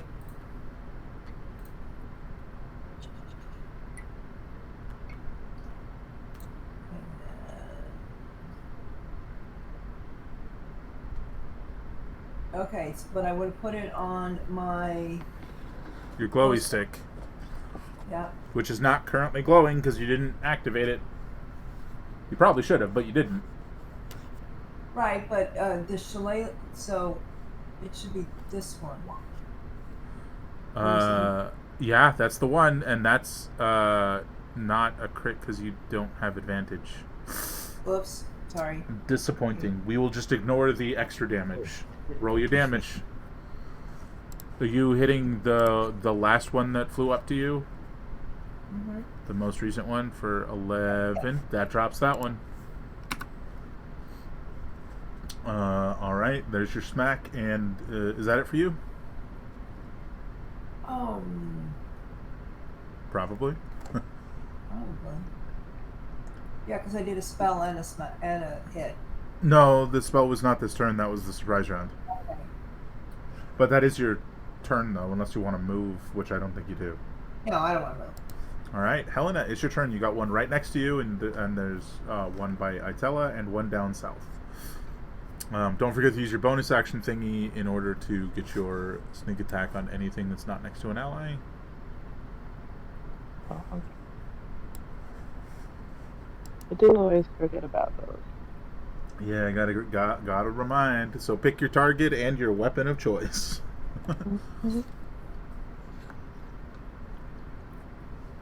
And obviously, if you're doing that ability, roll it. Which is your insight versus their deception, I believe. Yeah.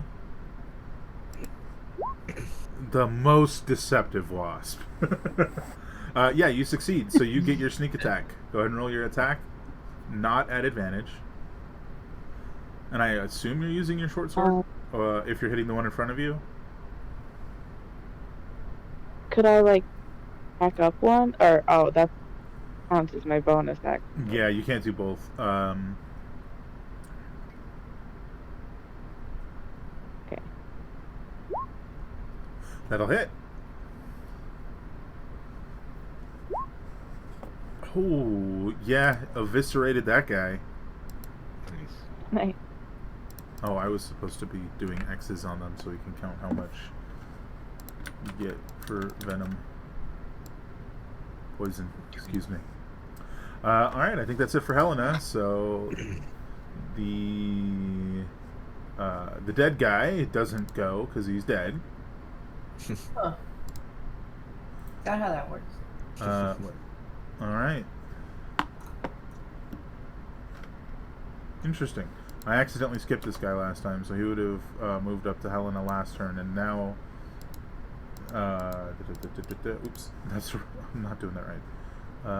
Sending... Okay, now we're back to the top of the turn order, which is the one next to Itella, and he's going to sting you. 21. Yep. 3 piercing, and give me that con save. Oh, my favorite.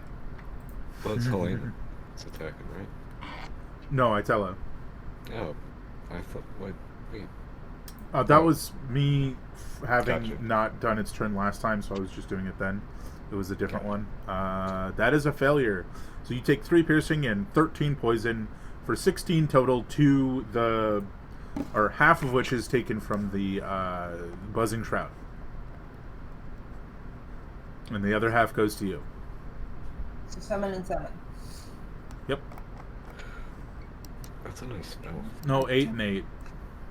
Because it's 16 damage, so 8 and 8. Okay.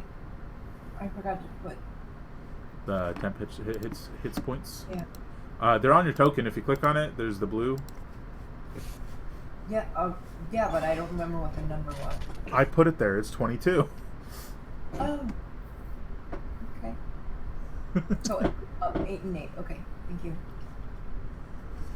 Yeah. All right. That's its turn, and then the one on Helena is gonna make a sting. If I don't miss the button, does a 14 hit you, Helena? It just might.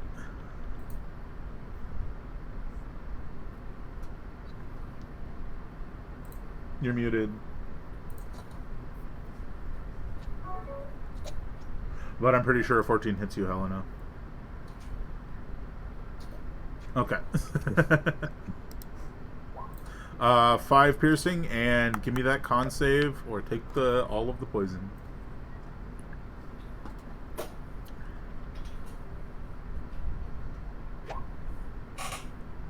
That is a success. So you take 5 piercing and 7 poison for 12 total, which you could use your reaction to have with your dodgy thingy, if you'd like.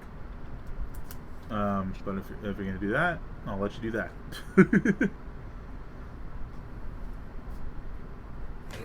And then it will be Itella's turn.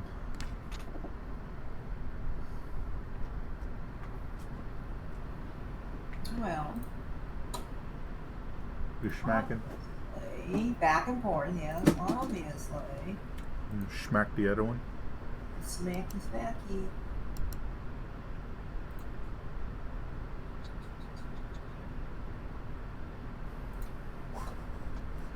Nice. Not at advantage, but you will hit. Oh, my stuff will count advantage, I'm sorry. Rolls the damage. And then I'll go take the advantage off. Oh, that one's hanging in there. Mhm. Oh, wait, no, it's not. That drops it.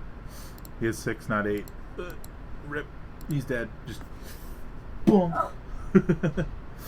Oh. So you can move freely if you'd like to go help Helena. You'd have to remove strategically so as not to catch her in your buggy aura.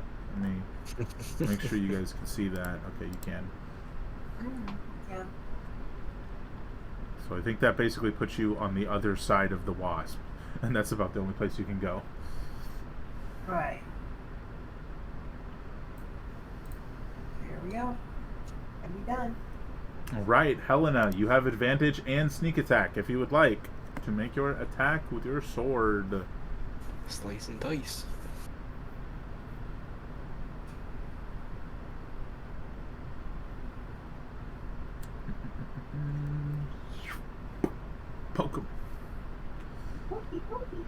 strong poke.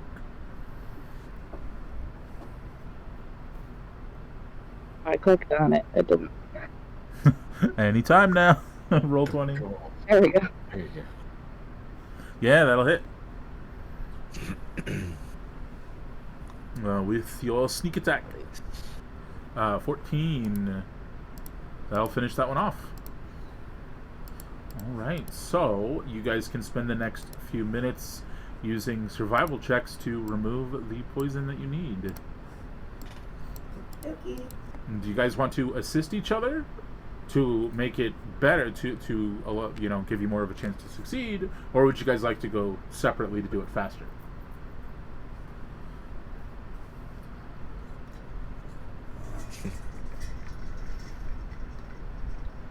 I know, so many decisions. Oh, okay. Would this not be something that I would know how to do? Oh, you absolutely would know how to do it. So wouldn't I kind of have advantage on it anyway? Not necessarily. Okay. You have the knowledge of doing it. That doesn't mean you're, Good at it. good at it necessarily, right? So I guess the question is, Itella, you know what you're doing, you know how to do it.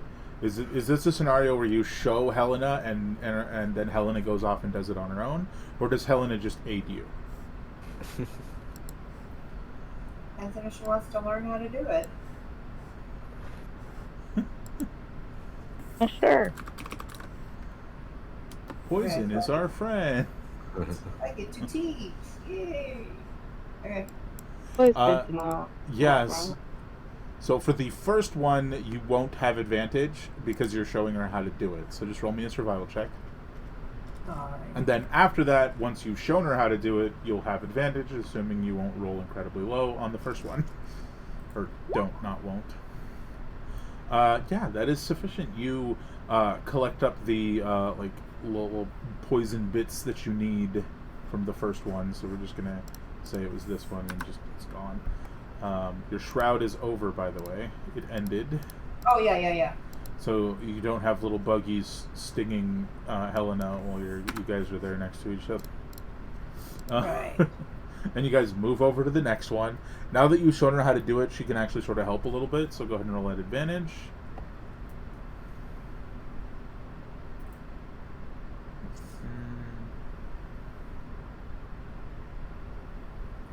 I almost clicked stealth. That is not actually sufficient, so you mess up in the process and manage to just nick like the little poison gland and spill the poison all over the grass. You guys want to move? You guys move on to the next one. Go ahead and roll at advantage.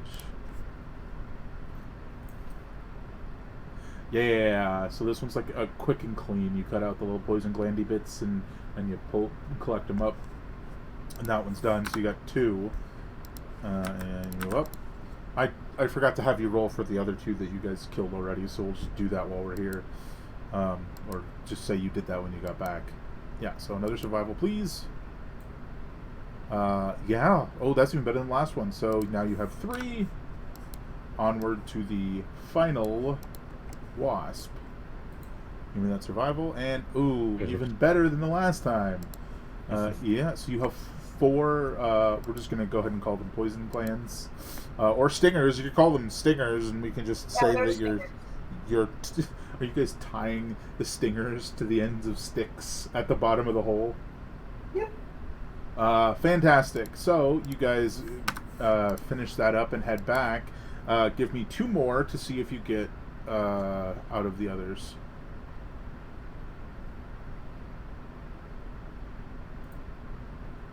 Oops. That is a success. So you have 5. 1 more. Oh, there you go. You have 6. You guys can place down like 2. I guess you'd call them like stinger spears in each hole. Let's see how our diggers fared. Can I get an athletics check from each of you, unless you're helping each other with the hole, in which case one of you does so at advantage. I'm up for helping Corwin. All right, Okay. Corwin, roll athletics at advantage. 13. It definitely takes you longer than you expect it to, but you do get the first hole done. Probably, I think you guys are just starting on the second hole when the two of them show up and start pulling the glands out of the two dead wasps here. So go for the second hole. Go ahead and give me that roll.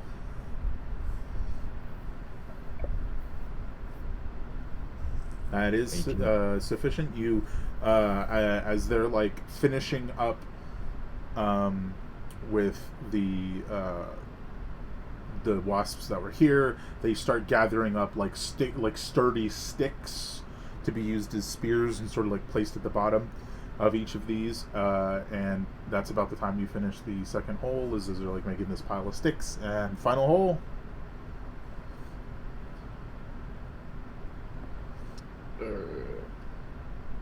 Yeah, no problem at all. So that is 3 pits dug that are probably a little bit more than 5 feet deep, like 6 feet deep, I'd imagine. So they're not super deep, but you guys should be able to cover them up without much issue, which is a different check. So the two of them down there have collected up the sticks, and would it be probably Helena can give me a Tinker's Tools with dexterity to attach the stingers to the sticks, make your little stinger spikes. You'll need to do it 6 times, and you have advantage because you're being aided. Yeah, that's 1 success. Oh. Yeah, it's already marked as advantage, so you're good on that. So that's 1. That's a failure, which just means it takes you longer. You still do it, it just takes you longer. So that's 2 done. Third one. 21, you're good. 3 done. 4 done. Good.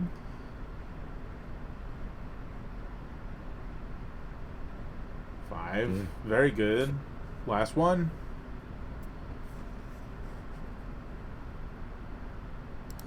Good. All right, so you have the 6 of those made, and then on to covering up placing them in the pits, which I don't think is that much of a. Actually putting the spikes at the bottom of the pits isn't check worthy. So you guys just go ahead and just dink and sort of half bury the long sticks so they're fairly secure, and you guys manage to do that relatively quick. And now comes the next check, which is who's going to cover the pits stealthy like. I'll give it to you. This will take a stealth check, but you would be using your intelligence instead of your dexterity, which probably just requires a manual roll 3 times. So Corwin's proficient at stealth and survival. So theoretically, whoever has the highest stealth would want to do that. Proficiency. Whoever's proficient in stealth and has a decent intelligence would want to do that. That's what I'm trying to say. It sounds like both Sar and Corwin are proficient in stealth. Yeah. I think the whole party is, actually. I'm going to go a bit meta here, and Sar's got int +2. I think Corwin's +3. And There you go. Dexterity. Decision made. Yeah, it sounds like... Once again, Sar will assist. Yeah, sounds good. Because I know, unless Helena has expertise in stealth, and I'm not sure if she does, Corwin sounds like the best bet. So 6 next to my stealth. I'm not sure what That's that your means. dex plus your proficiency, so you don't have expertise in stealth. So it sounds like Corwin would be the same as if Helena was. So just go ahead, Corwin. At advantage or normal? Yeah, advantage because Sar is helping you. Actually, let's do it this way. We've got a wise and a sneaky party. What the hell is this? Right. Let's do it this way. Corwin, you're going to roll for the first one, and Helena, you'll roll for the second one. and you Okay. both roll at advantage. And it sounds like your modifiers would be roughly the same, so just go ahead and roll your normal stealth. Yeah. So the second one is nicely secured, nicely hidden, I should say. And I'm just gonna. Where are you? The first one was secured with indifference. So 25 and 20. All right, who wants to do the last one? Of the two of you, I mean.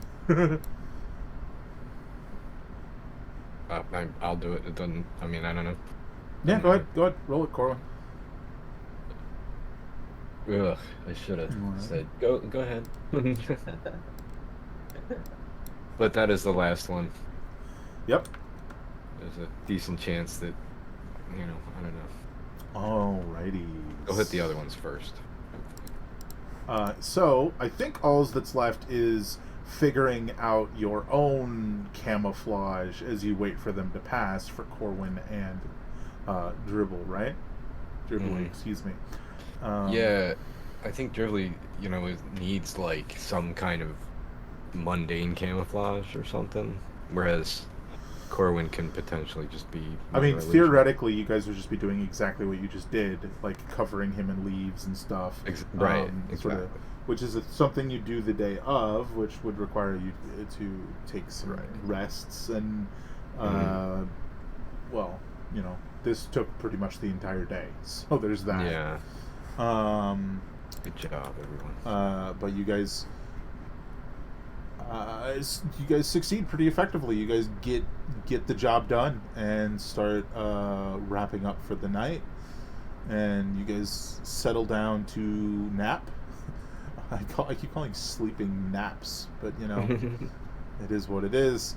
You guys settle in to sleep for the evening, and I imagine you do probably your relatively normal watches as you do. And I think we're just gonna do it this way, and you guys come through to the next day. And you guys, once again, bless your dog. Once again, you guys sort of like come to this section and prep, and there's not all that much left that you guys can prep. At this point, it's just in the morning, you guys station yourselves where you want to be and sort of camouflage a bit to make sure you're not easily seen, and then you wait. And that's the point that you're to. Mm-hmm. Yes. So I think how we're just going to do this simply for the sake of it is, Corwin, go ahead and give me a stealth check to cover up Dribbly.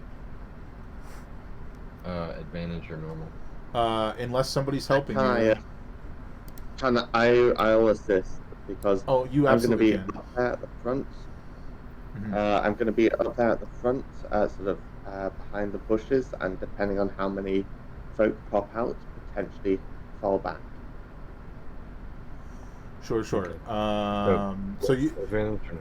yeah, advantage. So how I interpret that is you'll be here, sort of like peeking out to see what's going on. And that'll sort of determine. So 15 for Dribbly, and I believe, Corwin, you were talking about an ability you had that just let you do that? Well, it's minor illusion. It's kind of up to you, but it's common. I've seen it in other games where, if you're a small enough creature and you can cast a boulder over you or a barrel, something with minor hit illusion. it. Pop it in chat just so I can confirm that it's the one I think it is, because there are a lot of illusion spells. Is that it? Yeah, there we go. Yeah. Yeah, within range is like easily just over you. Do you want to do a boulder? Not that it particularly matters. Do you want to do a boulder? Do you want like a bush or?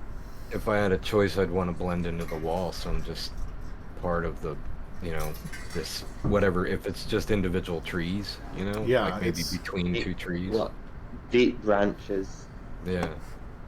Yeah, they're individual trees with like the sort of interconnected, sort of like almost weaving branches. They're like not physically touching each other, but they're so close that like nothing can get through.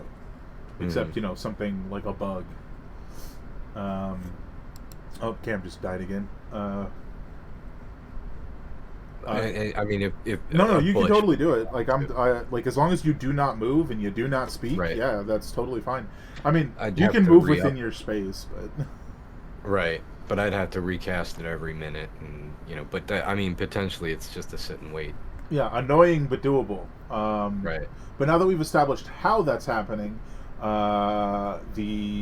this whole day of waiting, nothing happens. You No. do not see them come. They're late. The nerve of them. So it looks like they're, based on the situation at hand, you're pretty sure they'll be here tomorrow then.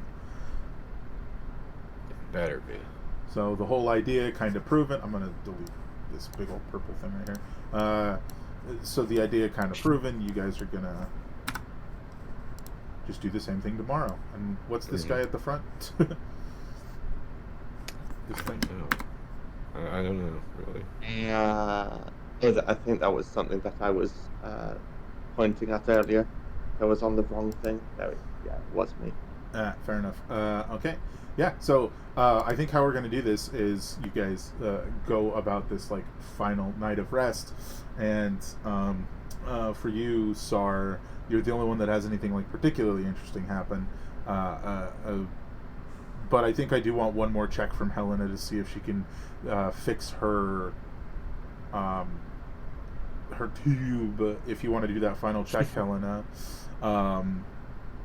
well, we're waiting for her to do that and for her to get her cam back and unmute and stuff. Sar, you find your vision being dragged across the vast emptiness of space again. You're like pulled to a sea of stars, just unending, but at the center of which is a strange inky blackness, just void of light entirely, and you slowly drift toward it, closer and closer. This complete absence of light, just it almost feels menacing as you get closer, and then you snap awake. And it is morning when that occurs. So over to Helena. Before that happened, I'm not actually sure if she's here because the cam's messed up and she's muted, so I'm not sure if she's here. Her A computer died. lied. They're logging in on their phone. Yeah. Oh, Their jeez. computer died. We were in the final moments Technical too. issues. We almost made it. It wouldn't be D&D without technical issues.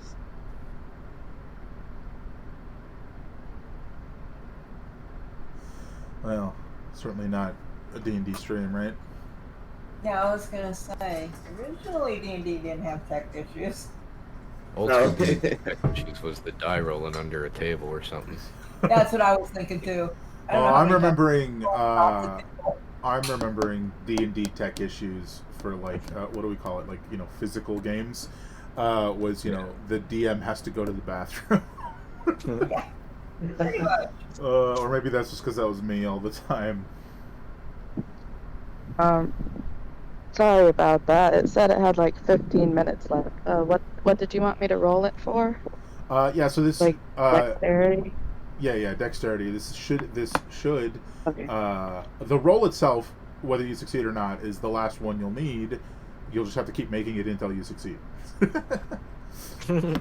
Effectively. Oh wow. So we just take the first number because you don't have advantage, but that is sufficient, and you now have yourself a working, albeit scuffed up and not super great looking flintlock rifle. Wow. So we can get that into your sheet before next session, and you can potentially use that. You have 19 shots because you used one of them in the test fire. Nice. So there you go.